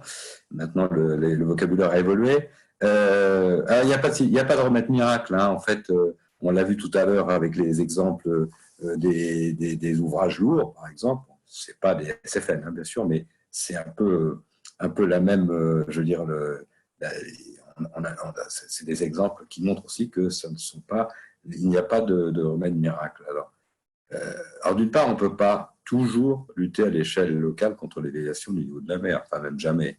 Euh, on ne peut pas lutter avec des techniques douces lorsqu'on constate une perte de stock sableux dans un même profil, d'où l'intérêt effectivement du suivi.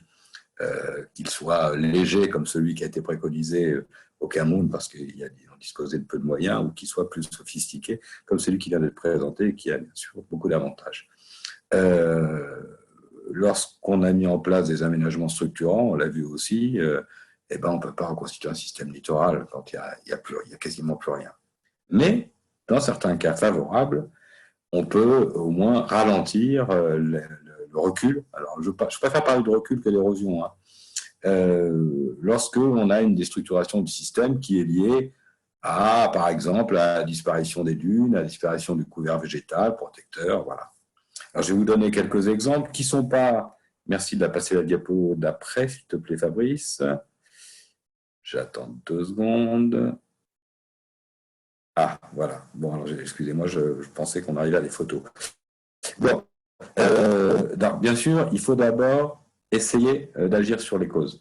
On a parlé tout à l'heure des barrages ou des seuils, hein, sur les rivières. Ben, effectivement, quand on peut, mais c'est rarement le cas, l'idéal, c'est de libérer le matériau sableux piégé dans ces seuils ou ces barrages. Interdire l'extraction de sable sur la plage, ça me semble assez évident, mais ce n'est pas toujours possible de le faire. Il faudra avoir une police des plages. On en a vu quelques exemples en faisant le terrain au Cameroun. Interdire la coupe, l'arrachage de la végétation bordière, ben, c'est la même chose. Ça arrive assez fréquemment, ne serait-ce que pour construire des petites guinguettes de bord de l'eau qui permettent de boire un Coca-Cola. Voilà. Mais c'est pas toujours possible, hein. Donc, ben, il faut s'adapter. Il faut s'adapter. Alors, et si possible, en déplaçant les enjeux dans des sites non vulnérables.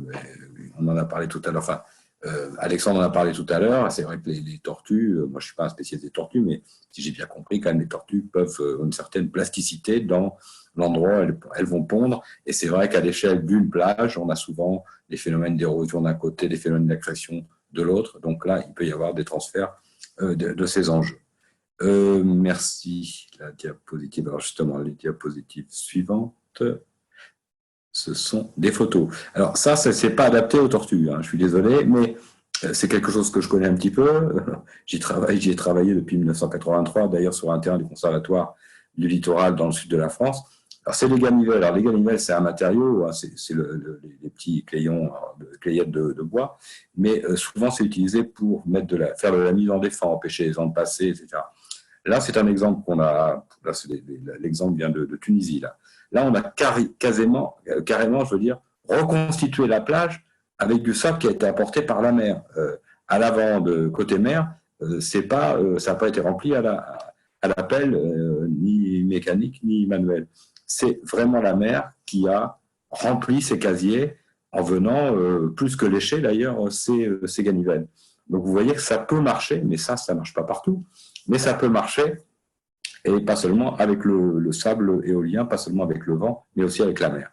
Ça, ce sont des exemples particuliers, mais de toute façon, utiliser des ganivelles pour permettre aux tortues de venir pondre sur la plage, ça ne me semble pas être une bonne idée.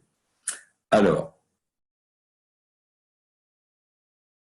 voilà, donc effectivement, la végétalisation, ça se fait un petit peu partout, pas seulement pour permettre aux tortues de trouver un habitat favorable, mais également aussi pour lutter contre l'érosion éolienne en particulier cette fois-ci, donc pour éviter que le sable ne s'envole lorsqu'il a été piétiné par des nuées de touristes ou parce que, oui, voilà, c'est souvent le cas. Donc ça, ce sont des exemples petit peu partout, on en trouve dans le sud de la France, sur la côte d'Aquitaine, aussi à l'étranger, bien entendu. Donc la végétalisation, ça peut permettre, sinon d'inverser, j'ai mis inverser la dynamique, peut-être que c'est un petit peu exagéré, mais c'est surtout quand on a de l'érosion éolienne, quand on a de l'érosion par le vent. Là. Voilà. Merci. Merci. Alors oui, justement, c'est le sujet de fond. C'est le sujet de fond, les sociétés, les SFN au secours des tortues marines camerounaises, ou pas camerounaises d'ailleurs. Pourquoi faire, comment faire? Alors c'est vrai que la végétalisation peut être un peu, et je crois qu'elle est pratiquée ailleurs, on nous l'expliquera tout à l'heure, je pense. Les autres solutions, on n'a pas vraiment trouvé de solution miracle encore là. Et c'est vrai qu'on s'est posé la question de savoir si finalement le transfert de zones de ponte vers d'autres zones de ponte, est-ce que ce n'était pas finalement ce vers quoi il fallait aller, sinon effectivement travailler sur éviter de faire des prélèvements de sable sur les plages, etc., etc. Donc c'est plus de la gestion, de la expliquer aux populations locales que c'est aussi leur intérêt également pour préserver leurs habitats qui sont situés à l'arrière. Détruire des habitats, détruire des ports, etc., c'est pas possible. Donc, c'est vrai qu'on n'a pas trouvé beaucoup de solutions. Est-ce qu'il faut s'adapter? Voilà. Ou est-ce qu'il faut... C'est vrai, quelquefois, c'est intéressant d'anticiper aussi, d'anticiper en éduquant les populations, je le disais, à ce qu'elles évitent de prendre du sable sur la plage, expliquer que c'est pas quelque chose de durable pour elles, pour les populations locales. Voilà, j'en ai fini. Merci beaucoup. Merci beaucoup Didier. Je presse légèrement le pas pour les suivants puisque le temps passe vite. Si on veut avoir quelques questions, je viens de voir que Hugo Bourgogne avait réussi à se connecter. Il est 2 heures du matin en Nouvelle-Calédonie, donc on va lui donner la parole. Hugo, merci de te joindre à nous. Merci si tu peux connecter ta caméra et ton micro et on te laisse te remercier d'arriver si tôt le matin en Nouvelle-Calédonie, voilà, pour profiter aussi de ta magnifique coiffure. Je te propose de prendre la parole pour voilà, illustrer en quelques minutes ton PowerPoint. Hugo, bon courage. Merci Fabrice et puis bonjour à toutes et tous. Euh, j'ai- je remercie du coup Enora et Alexandre là, qui m'ont invité avec qui j'ai pu échanger à vous présenter ces quelques petits slides. J'ai compris que l'ambiance il faut faire un peu rapide, alors j'y vais franco. Donc nous on travaille sur cette problématique de l'érosion sur des plages de ponte qui sont situées sur des îlots coralliens. En Nouvelle-Calédonie, on a beaucoup de sites de ponte. On a un grand site de ponte qui est qui est côtier, et puis l'ensemble, toute une myriade là, de petits confettis, d'îlots qui sont tout petits, qui sont assez loin d'accès euh, pas tout, et assez challenging d'ailleurs à suivre. Et donc on a ces phénomènes-là qui interviennent tous les ans au cours de nos suivis qui sont souvent, donc comme on a pu l'échanger, là, c'est pas le sentiment d'une évolution linéaire hein, sur ce phénomène d'érosion, c'est vraiment des marges d'escalier. On a on a des événements météo extrêmes, donc passage de tempête ou de cyclone sur la zone. Et donc c'est souvent, enfin, c'est principalement suite à ces événements qu'on peut observer ces phénomènes assez violents hein, sur l'échelle d'un îlot, avec donc certains secteurs qui vont être érodés, tout simplement washés par la marée, et puis d'autres où on va avoir donc une redistribution des sédiments, donc avec certains secteurs qui subissent plutôt des dépôts de sable. Mais effectivement, bah, localement, on a très peu d'informations sur l'impact de ces phénomènes-là, que ce soit sur l'activité de ponte globalement, donc sur les nids, la survie des œufs, ou sur l'habitat même de l'îlot, ce qui va être associé aux secteurs qui sont associés à la ponte, par exemple, ou même plus globalement, on voit que L'îlot arrive à se reconstituer petit à petit, mais il se reconstitue pas totalement à chaque fois. Donc, il y a des pertes. Il peut avoir des pertes sèches, il peut avoir juste des déplacements. Donc, comment ça impacte la survie, on va dire, la résilience de ces sites sur le long terme. Donc, je peux passer la diapo. Donc, du coup, on a plusieurs études qu'on a intégrées à nos suivis. Au départ, on savait pas trop où est-ce qu'on on savait pas tellement à quoi on allait s'attendre. Donc, du coup, quand on a observé ces phénomènes-là qui étaient très visuels, on s'est dit que c'était vraiment bien de pouvoir essayer de quantifier quel était l'impact de ces phénomènes d'érosion sur l'activité de ponte globale sur une saison. Donc, à la fois, c'est des sites sur lesquels on passe tous les 2 semaines à peu près, qu'on marque toutes les pontes, on les symbolise là avec un piquet en bois qui nous indique la position.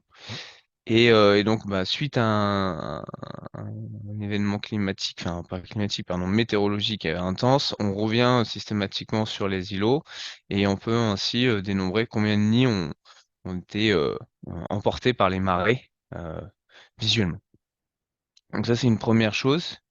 On voit que selon les îlots, ben, il va y avoir une assez forte variabilité, hein, puisqu'ils sont pas tous orientés de la même façon, ils sont pas tous aussi sensibles au houle.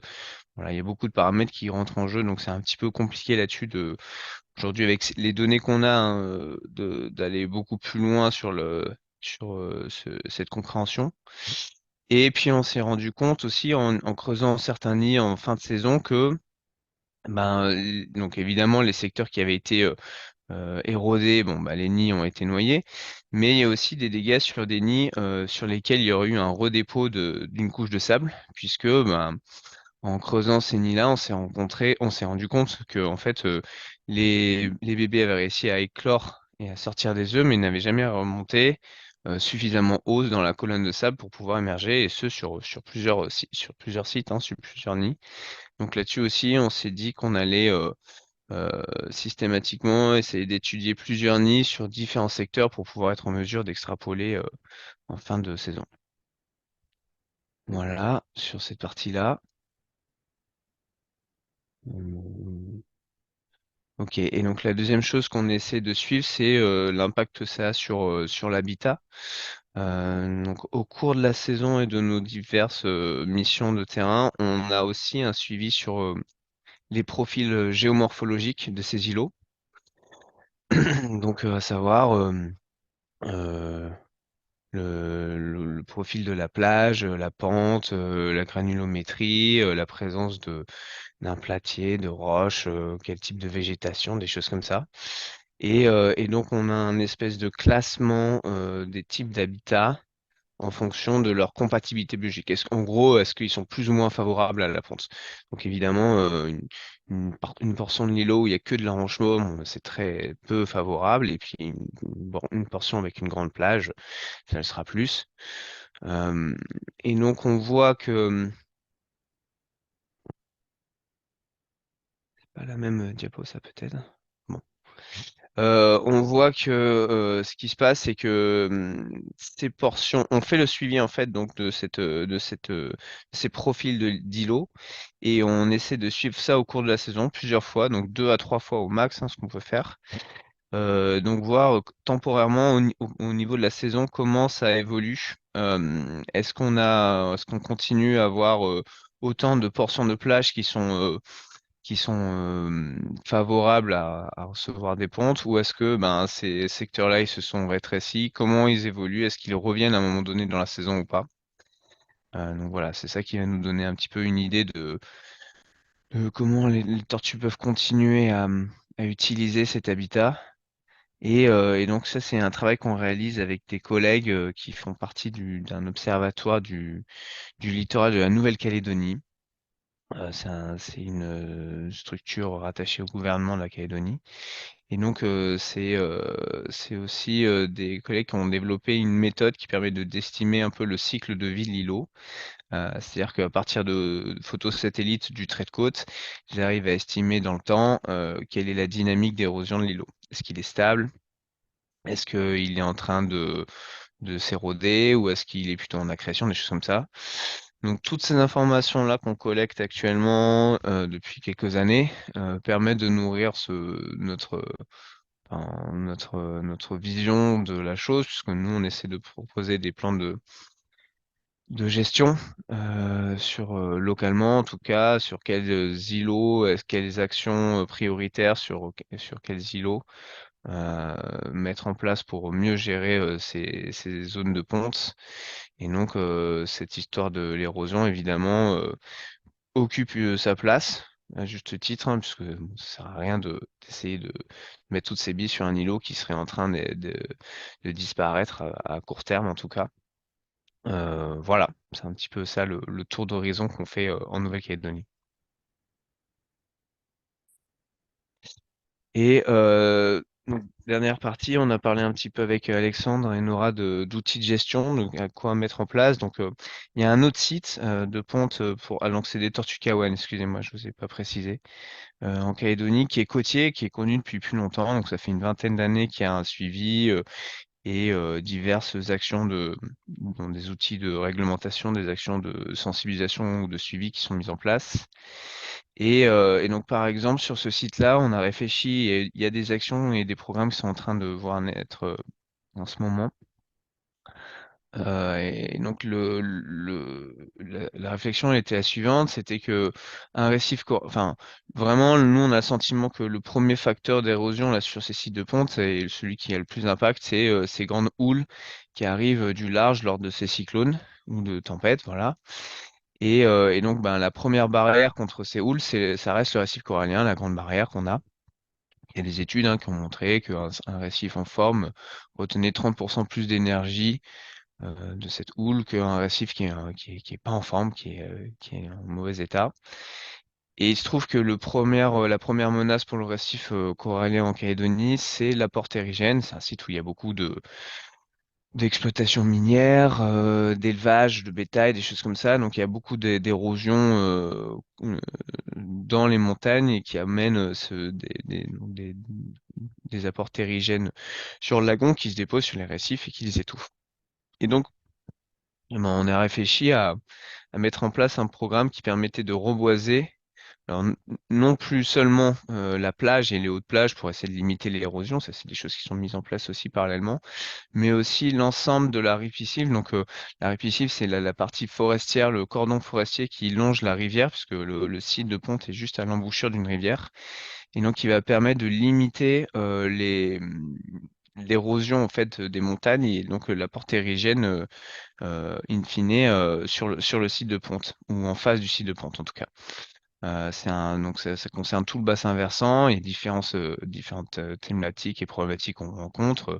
En haut des montagnes, c'est plutôt autour des feux de forêt ou des cerfs qui sont ici une espèce envahissante et une peste qui ne permettent pas la régénération des forêts. Et puis surtout, c'est dans les vallées, euh, toujours donc en amont de l'embouchure où il y a beaucoup de pâturage et d'exploitation rurale. Donc tout ce travail-là s'est mis en place dans le cadre d'un programme Kiwa, qui est financé en partie par l'IUCN, et donc qui a donc pour but, donc c'est excellent là, cette complémentarité des écosystèmes, replanter de la forêt euh, en haut, hein, loin hein, des plages pour mieux protéger donc le récif corallien et donc par cascade d'effets le site de ponte de tortue. Voilà, j'ai fini ma petite partie. Merci beaucoup, Hugo, de cet effort considérable. Voilà, d'avoir fait l'effort de se réserver, de se réveiller si tôt pour participer. Merci. Ce qu'on va faire, puisqu'on a eu un impératif de traduction aujourd'hui qui s'arrête à 17h30 heure Paris, donc je vous propose qu'on passe directement à la présentation d'un cas concret. On reviendra sur les questions ensuite. On a accumulé pas mal de questions. Il y a aussi beaucoup de questions qui sont répondues en direct grâce à Alexandre, que je remercie. On va tout de suite passer la parole à Samir pour présenter le cas du Cap-Vert et on reviendra sur les questions qui seront posées à Alexandre, Sophie, Hugo et Didier juste après ces présentations. Donc, Samir, now you can take the floor and please make your presentation. Yes. Thank you. Thank you.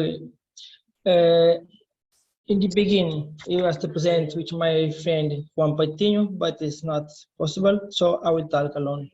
So next, we move the slide, please. Cape Verde Archipelago, located in West Africa region, is one of the largest nesting sites for loggerhead sea turtles, principally in the Atlantic Ocean. Next.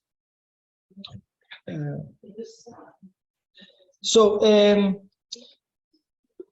island, the archipelago, consists of 10 islands and several islets, and the nesting activity occurs on all islands of the archipelago.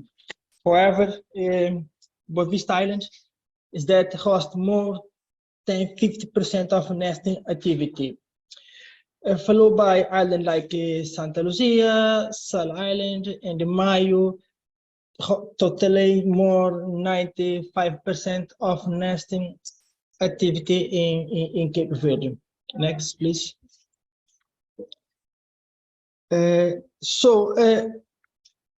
However, this population is cataloged as endangered by USAN, by Red List from of USAN.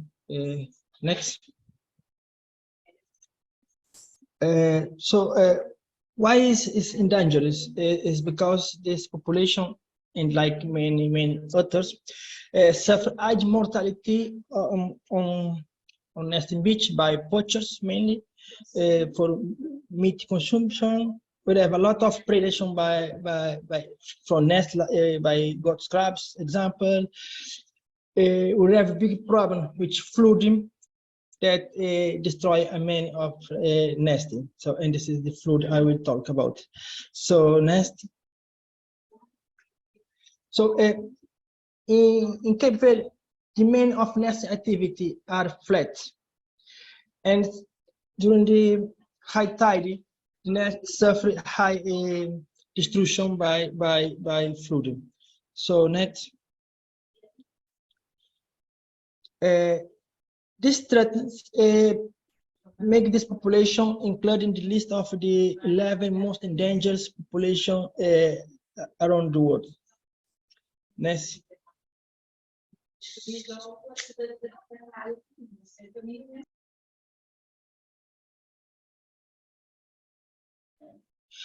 Okay, sorry. A recent study conducted to evaluate the erosion and the effect of mud concentration on the beach show that many nests were deposited in area with high concentration of mud. Next. In this study show that the flood sometimes destroys 10% of all nests during a season in some important nesting beaches. Next. And to reduce some threats like flooding, some experience have conducted on nesting beach use hatcheries, artificial hatchery. Next. The hatchery was built with the goal to evaluate the productivity of the beach and evaluate the impact of relocation and the viability of hatching, compare hatchery from in situ and relocate the nest, because the problem is not just relocate the nest, but is now the viability of this hatchery if we do correctly. Next. So in Cape Verde, many hatcheries are built normally in the semi-nesting beach in area is be accessible for the field camp, and in the area don't have prevent from flood and fed by goat crab and some females that destroy the fence. So clutch were relocated careful follow standard protocol, and purity was done from, we say, domain clutch, is clutch where in the area, destroyed by flood. Next. So in these studies, the main result we see is that the hatch success normally in the hatchery is very high compared with nest incubated in the in situ, in nesting beach in this case, because the flood normally destroy all this nesting. If you see these two graphs compared between the hatchery, you can see that the success in hatchery is very high than in the beach. And when we evaluate the hatching, like incubation duration or size and mass of hatchery, we don't find any difference in hatchery from beach and hatchery from hatchery. Next.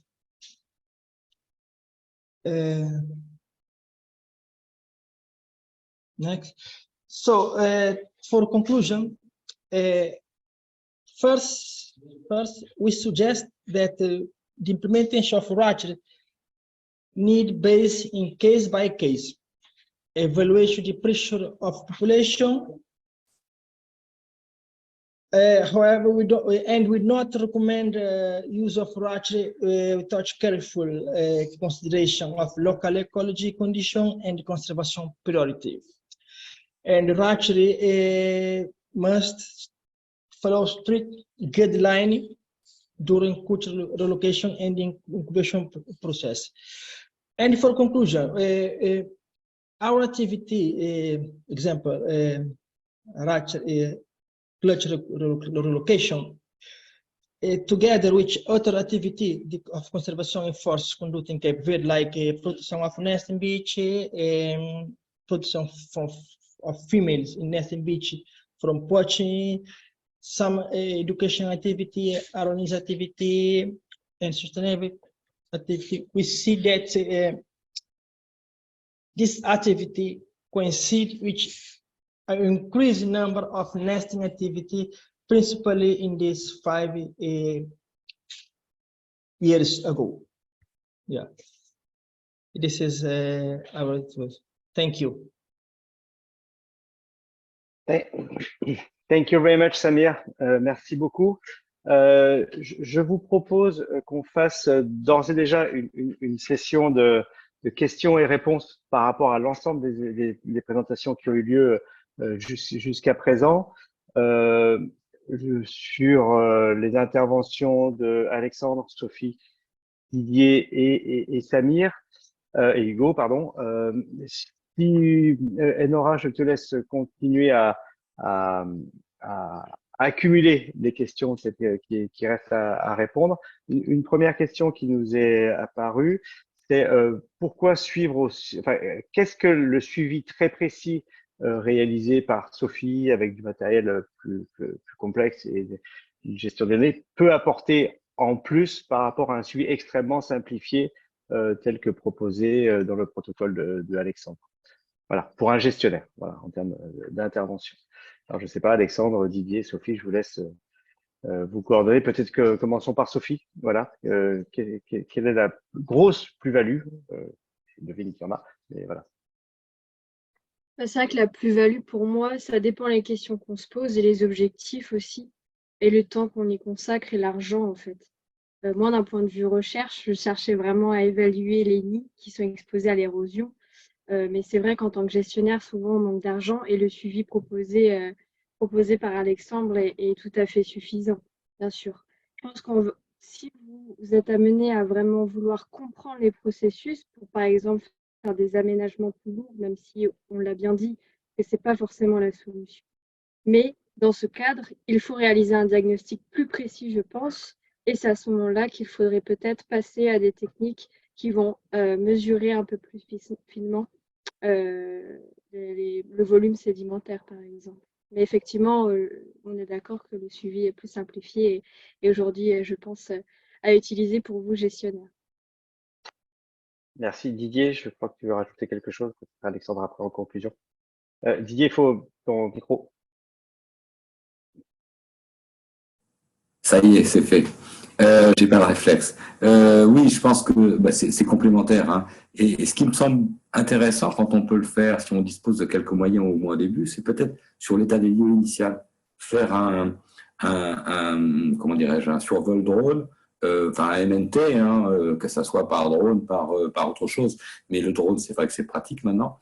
Et ensuite, caler les profils de plage sur ce MNT, sur ce modèle numérique de terrain. Enfin, moi, j'appelle ça MNT.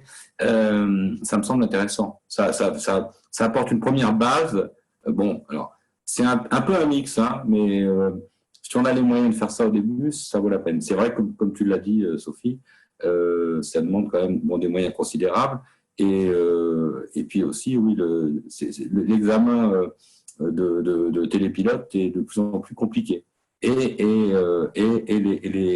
en France, en tout cas, pour avoir des autorisations, c'est aussi très compliqué. Pour un usage professionnel, pour un usage particulier, c'est un peu plus simple finalement, aussi bizarrement que ça puisse paraître. Mais ça me semble intéressant de pouvoir avoir les deux quand on le peut. Voilà, bon, c'est la réponse de Normand, mais je ne suis pas Normand. Non, c'est une réponse de quelqu'un qui a les moyens de pouvoir faire les deux. Donc, tant mieux si effectivement, si on peut avoir effectivement un modèle initial, un MNT initial qui permet ensuite de voir l'évolution et puis peut-être le suivre tous les 5 ou 10 ans avec la même méthode et entre-temps d'avoir une méthode simplifiée plus opérationnelle pour les gens qui n'ont pas les compétences de pilote de drone, les licences, les autorisations, etc. et les moyens après d'analyser toutes ces données. Alexandre, pour rajouter quelque chose? Oui, juste, oui, je pense que c'est intéressant de voir la complémentarité des deux. Et donc, il y a le côté recherche de Sophie, et là, clairement, la précision. Et ça nous donnera un jour, quand on parle, quels sont les critères de viabilité d'une plage et quels sont les drivers des choix des tortues. C'est le travail de recherche, ça, donc c'est avec le drone. Mais ça, c'est le travail de gestion et d'évaluation de la situation à grande échelle, c'est avec des solutions plus simples. Donc, en fait, les deux sont complémentaires. Quand on cherche à expliquer le pourquoi, ce sera la recherche. Et quand on cherche à évaluer et à prioriser, c'est avec la solution plus simple, selon moi. Et derrière le sujet, c'est l'argent. Hein. Bon, pour parler de l'Afrique, le drone qu'utilise Sophie, il vaut apparemment 20 000 euros. Bon, avec 20 000 euros en Afrique centrale, au Cameroun ou au Congo, eh ben, on va faire un suivi pendant longtemps et avec plusieurs personnes. Voilà. Donc, à un moment, il faut faire des choix. Et voilà. Et alors aussi, le côté humain, parce que j'ai lu ça dans les questions sur le suivi. En Afrique centrale, la présence des équipes sur le terrain, c'est aussi une présence de conservation, une présence dissuasive, de sensibilisation. C'est aussi des emplois pour les villageois. Et tout ce qu'on met comme argent dans un drone, c'est de l'argent qui ne va pas dans ce côté humain du projet. Alors, si je peux rajouter un mot, on a aussi une solution médiane, c'est de faire des profils des GPS. Bon, c'est vrai qu'on a choisi, Alexandre a parlé du Cameroun parce qu'on a choisi des choses simples, il a choisi des choses simples, mais c'est vrai qu'aussi avec un des GPS, c'est peut-être une solution médiane parce que ça permet d'avoir des profils précis, avec des moyens aussi techniques quand même qui ne sont pas négligeables. Hein, mais là, Sophie, tu as mixé drone et des GPS, mais on peut aussi imaginer des profils à espace régulier en des GPS quand on a des moyens. Si on peut pas utiliser un drone, déjà, ça permet aussi, de faire des MNT, d'ailleurs, des modèles numériques de terrain. On peut les faire avec des successions de profils assez rapprochés par des GPS. C'est déjà un peu plus abordable que le drone. Et c'est plus facile à mettre en œuvre pour un étudiant en géographie. En général, il sait utiliser un des GPS. Mais il faut le trouver encore. Il y en avait au Cameroun disponibles, mais on les a pas vus en fait. Hein. Mais il y en avait théoriquement à la fac. Hein. Merci Didier. Juste une petite réflexion logistique, puisque Isabella, notre traductrice, doit nous quitter. Donc nous allons continuer en français. C'est pour différentes personnes qui sont connectées. On va continuer en français et avec Samir, on échangera directement en anglais et on traduira si besoin. Voilà, petit point logistique. Sophie, je te laisse la parole et après, Enora a quelques questions à vous poser. Oui, oui, très rapidement. Il y a aussi le tachyomètre qui coûte moins cher, hein, c'est à peu près 5 000 euros et il ne nécessite pas de connexion satellitale. Donc ça peut être aussi facile d'utilisation, c'est un petit peu moins cher et on est aussi là à peu près à 5 centimètres de résolution. Donc ça, c'est aussi un autre instrument qui est encore peut-être plus accessible que le DGPS. Voilà, je voulais juste ajouter ça. Merci beaucoup. Enora, je te laisse poser d'autres questions de la part du public et après on viendra vers Samir. Merci beaucoup à tous. Déjà, une première question, c'est est-ce qu'il faut lutter contre un phénomène d'érosion côtière qui est considéré comme naturel? Alors oui, c'est une question qui nous est venue notamment de collègues marocains sur un territoire qui est aujourd'hui envahi naturellement. Enfin voilà, c'est une lagune qui est en train de se combler complètement par l'effet éolien. Et ils nous demandent de savoir si on doit lutter ou pas contre cette érosion et l'impact que ça peut avoir sur les problématiques de nidification dans la zone. Je peux répondre peut-être ou... Je t'en prie, Didier, vas-y. Oui, bon. Ben non, effectivement, il a raison. Là, je pense que quand on peut, c'est pour ça, il faut bien doser les enjeux. Quels sont les enjeux? Il faut s'adapter. Je crois qu'il faut s'adapter. On a fait trop de bêtises aussi hein, sur les littoraux dans le monde entier. Et donc, je pense que il faut mesurer hein,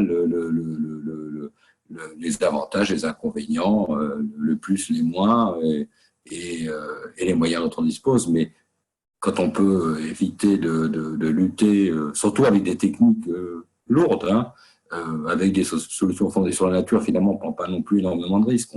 On dépense de l'énergie, on dépense aussi un petit peu de sous, mais ça n'a rien à voir avec le fait de mettre des enrochements et de mettre des jetés, enfin des brise-lames ou des épices. C'est complètement différent. Mais effectivement, je pense qu'il a raison. Oui. Quand il pose la question, je pense qu'il a déjà son avis. C'est pour ça que je dis qu'il a raison. Merci beaucoup, Didier. Enora, d'autres questions? Oui, une autre question, c'est est-ce que vous avez déjà été confronté à des entreprises qui détruisent les sites de ponte? Et dans ce cas-là, qu'est-ce qu'il est possible de faire? Alors là, je peux peut-être un peu répondre. Alors, détruire, c'est un peu, on entend le côté intentionnel. Je ne crois pas que les entreprises détruisent intentionnellement des pontes. En revanche, il y a des activités humaines qui détruisent des pontes, soit par méconnaissance, soit par choix. Parfois, il y a des pays où on va faire du développement et ça va détruire un site de ponte. Alors, ce n'est pas forcément d'ailleurs détruire la ponte, c'est détruire le site habituellement utilisé par les tortues pour pondre. Et bon, moi, je vois des exemples sur les installations portuaires, typiquement dans les différentes régions du monde, sont souvent dans des... Enfin, il arrive que ça soit dans des zones de plage de ponte, et dans ce cas-là, il y a souvent, même obligatoirement, dès qu'il y a un prêt international, il y a une étude d'impact. L'impact de ce projet portuaire sur les habitats de ponte est évalué. Ça ne veut pas dire que le site ne va pas être détruit, mais par contre, on a une évaluation de l'impact de ce projet sur le site. Et normalement, quand c'est bien fait, il est prévu de compenser l'impact. Et là, justement, alors la société civile et les gestionnaires, il faut s'emparer souvent, il faut essayer de s'emparer de ces situations aussi pour proposer des partenariats, pour proposer une action de mitigation, compensation de l'impact de ces projets littoraux. Mais oui, les projets humains littoraux détruisent des habitats de ponte.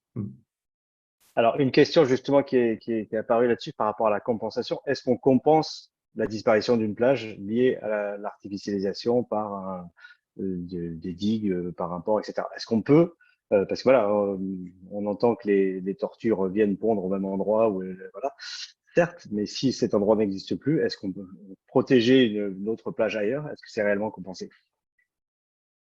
Alors, on dit très, très fréquemment que les tortues vont pondre là où elles sont nées, mais ce n'est pas au mètre près, ce n'est pas comme ça. Les tortues reviennent dans la région où elles sont nées et choisissent leur site de ponte selon des critères qu'on connaît mal. Mais le fait est que si une tortue vient pour pondre sur une plage qui n'existe plus, elle ne va pas rester comme ça, elle va chercher à pondre ailleurs, et souvent dans un site à proximité. Et donc, voilà, il y a une certaine plasticité. Alors, c'est pareil, on n'a pas les éléments pour répondre précisément, mais la tortue qui ne trouve pas le site de ponte qu'elle aurait choisi va chercher à pondre à proximité. Donc, si on détruit une zone autour de laquelle il existe encore des sites de ponte, on peut imaginer que le fait de mieux préserver les pontes aux alentours peut compenser. En revanche, détruire un site de ponte qui est unique et autour duquel il n'y aurait plus d'habitat pour ces tortues, là, l'impact n'est pas compensable. Donc, en fait, c'est ça l'évaluation qu'on doit faire, c'est quel est l'habitat viable, quelle est son étendue, quelle est son évolution, et si on détruit une partie de cet habitat viable, est-ce que c'est 1% de cet habitat viable ou est-ce que c'est 100%? Et les conclusions ne sont pas du tout les mêmes. Donc en Afrique centrale, où on a quand même des longs linéaires de plage, si on perd 1 kilomètre de plage et qu'on compense à côté, on peut imaginer que ça va aller. À Sao Tomé, où il y a très peu de plages et où la tortue imbriquée pond et il reste 50 femelles, si on détruit les 2-3 plages qu'il y a, bah, l'impact n'est pas compensable. Donc, et c'est pour ça qu'il est nécessaire d'évaluer l'habitat viable globalement, enfin au moins à l'échelle cohérente pour la conservation des tortues. Restera à définir quelle est cette échelle cohérente, mais effectivement, ce sera une question qu'on se posera tout à l'heure. L'échelle, si tu veux. Plus tard. Sorry. One question for Samir. When did you started your relocation program, and what is the impact about the sex ratio that you have noticed since? Yeah, in fact, we take care about this question, but normally, you know, you relocate the nest, the clutch in the same nest, you know, and the ratchery, the characteristic of nest must be exactly the same with the natural nest. The depth of nest, the burrow, what you do, need to be the same. And in this situation, you avoid put nest more depth or not than is natural nest. So normally the temperature in the ratchet is the same in the beach, and the example incubation in duration is the same in nesting beach and the ratchet. So we believe that the temp sex ratchet is not influenced by location. So sometimes what some projects do in Cape Verde, because in some beaches we have a problem which be a sex ratios. You know, in some beaches it's black sandy, you have more females. Like 90% of reproduction is just a female. So what some projects do is to shade the ratchet to decrease the temperature. Thank you very much. Enora, je crois qu'il y a une question pour Hugo. Oui, quelqu'un voulait savoir quelle était votre méthode de suivi des plages dans les îlots de Nouvelle-Calédonie. C'est une bonne question, merci de la poser, et ça fait l'objet d'un des chapitres de ce travail de thèse qu'on réalise. Alors, ce sont des sites qui sont un petit peu plus de 200, on va dire entre 100 et 200 km de la ville d'où on part, où on travaille à Nouméa. Donc, ce sont des missions qu'on réalise en mer toutes les 15 jours pendant sur la durée totale de la saison, pendant l'été austral. Et donc, comment on suivi? Eh ben, on a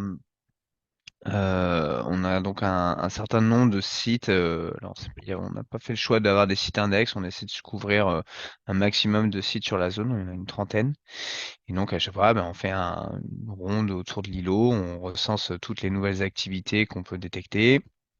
En fonction de la fraîcheur et de la détectabilité de la trace, on peut aller jusqu'à essayer de distinguer est-ce que c'est une ponte, est-ce que c'est une échec de ponte, des choses comme ça.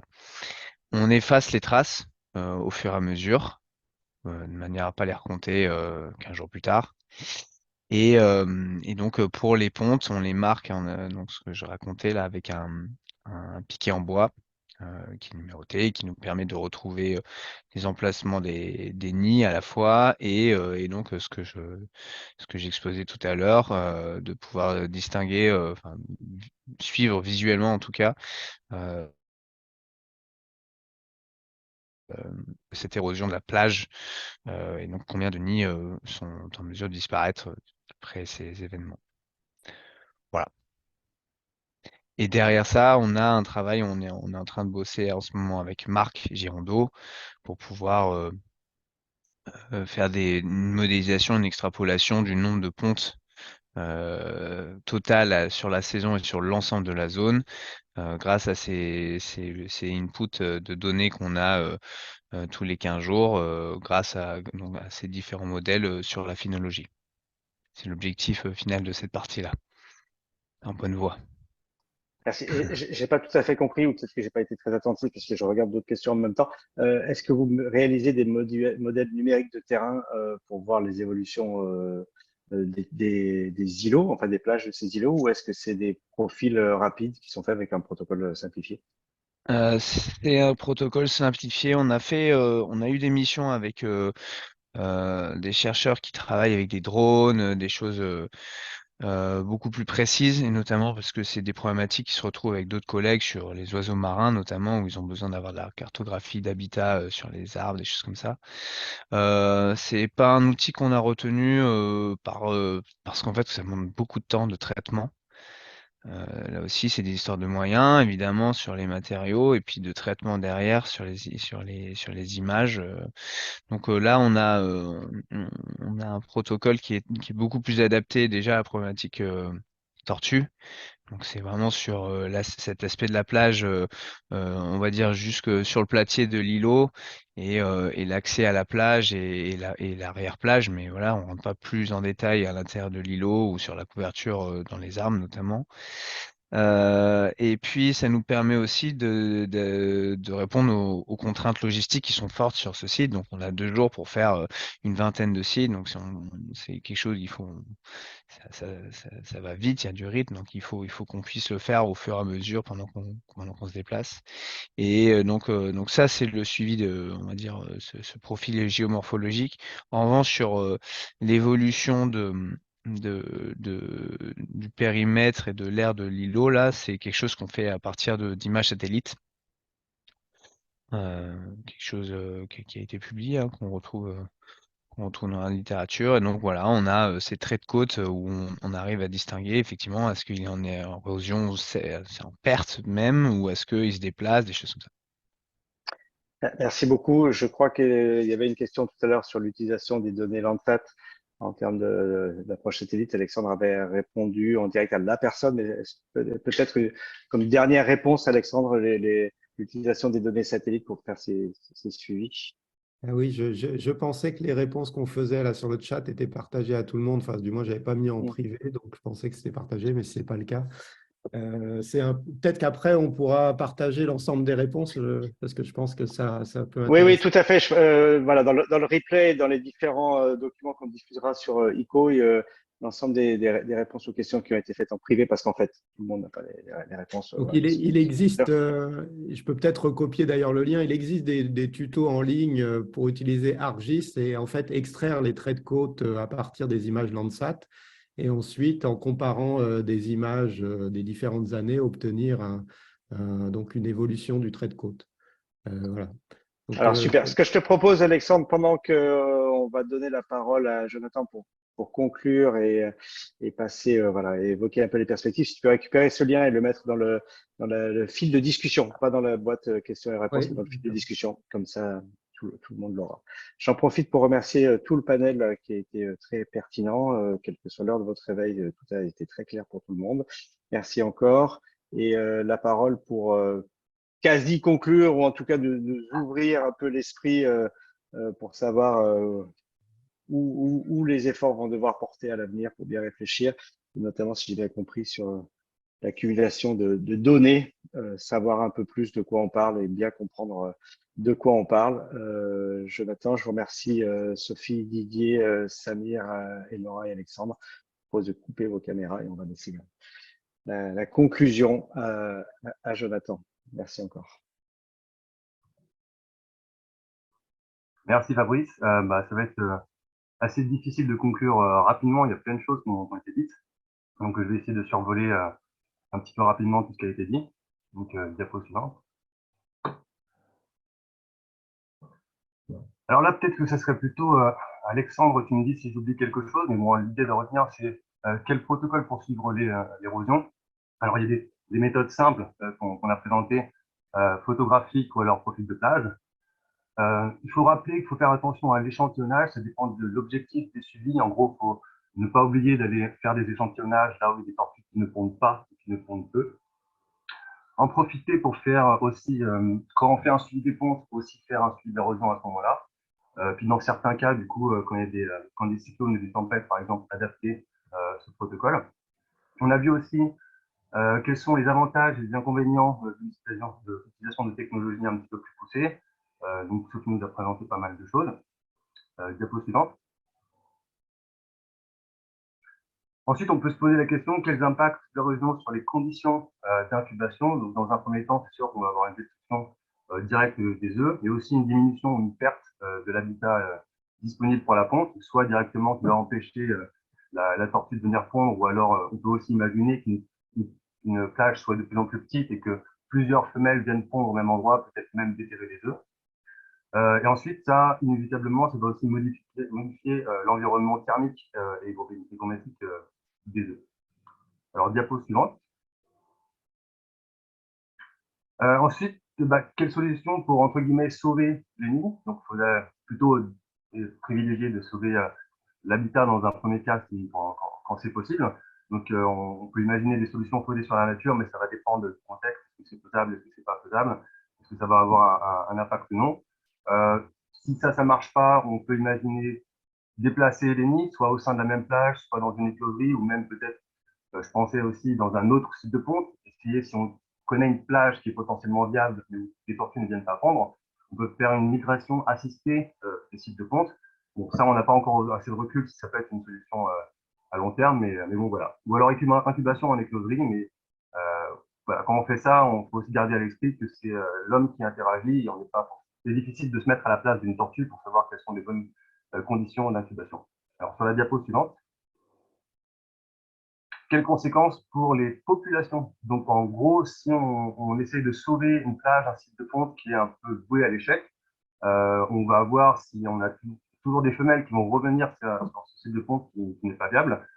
D'autant plus si on a des femelles qui sont produites et qui reviennent pondre sur la même plage, voilà, ça peut poser problème dans le cycle naturel de la dynamique, enfin de la dynamique des sites de ponte. Ensuite, on peut modifier le sexe ratio. Donc là, il y a une question à Samir justement sur est-ce que ça va faire plutôt des mâles, est-ce que ça va faire plutôt des femelles, est-ce que c'est le même sexe ratio. Voilà, donc ça, il faut prendre aussi en compte que en intervenant, on va probablement modifier ce paramètre-là. Et ensuite, les tortues marines, c'est un petit peu les championnes de l'adaptation. Elles ont survécu à des changements climatiques il y a très longtemps et l'érosion, la pression des plages, c'est un phénomène naturel. Donc, en gros, là, on risque aussi d'entraver la sélection naturelle en gardant des tortues qui viennent pondre ou qui sont mal adaptées à un site de ponte. Donc ça peut poser problème. Sur la diapo suivante. La grande question, du coup, le grand message qu'on veut faire passer, c'est du coup, est-ce qu'il faut vraiment intervenir pour qu'on ait un petit peu plus de recul sur les méthodes de gestion. Ça peut être une gestion qui est potentiellement inefficace ou contre-productive, donc on peut investir du temps et de l'argent, mais on n'a pas de recul si ça va avoir réellement un impact sur l'ensemble de la population. Si on imagine, par exemple, qu'on met des œufs en écloserie et qu'on gère mal la température, on va avoir peut-être une super bonne réussite d'incubation.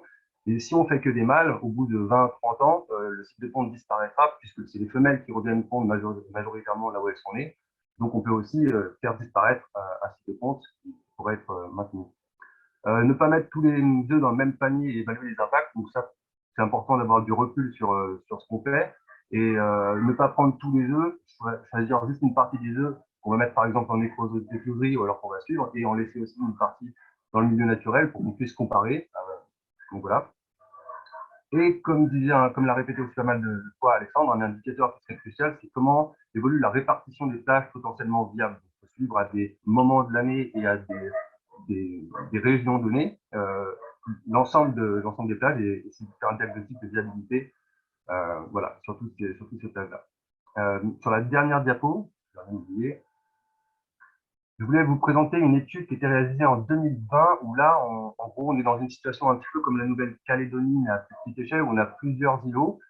Donc sur la carte de gauche, plus les îlots sont entourés d'un gros cercle, ça veut dire que plus sont fréquentés en général. Mais on voit aussi que sur la droite, chacune des couleurs, c'est l'utilisation relative de chacun des îlots par les tortues.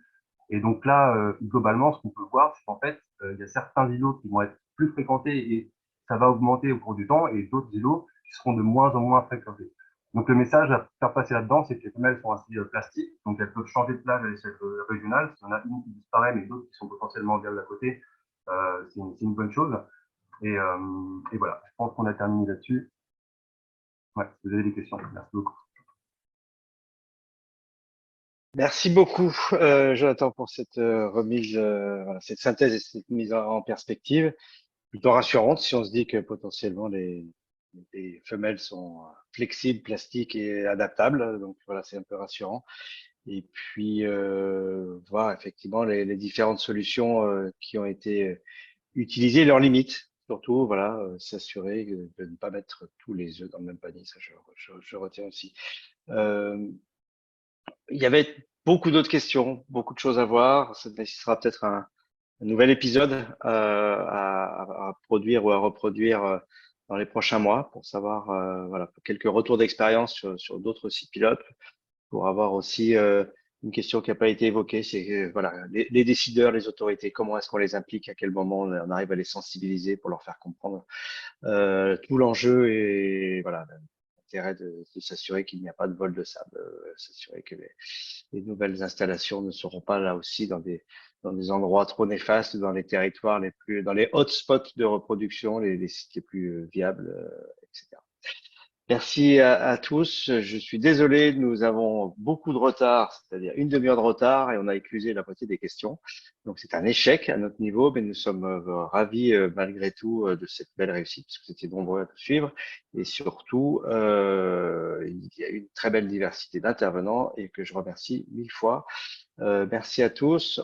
Je vous souhaite à tous un bon été pour ceux qui sont en été. Et sinon, bah, profitez bien des prochains mois. Et puis, on espère pouvoir se retrouver rapidement pour aller un peu plus loin sur ces questions. Voilà. Merci à tous. Merci Alexandre. Merci Sophie, Didier, Hugo, Samir, Jonathan et Nora. Je ne crois oublier personne. Merci à tous. À bientôt.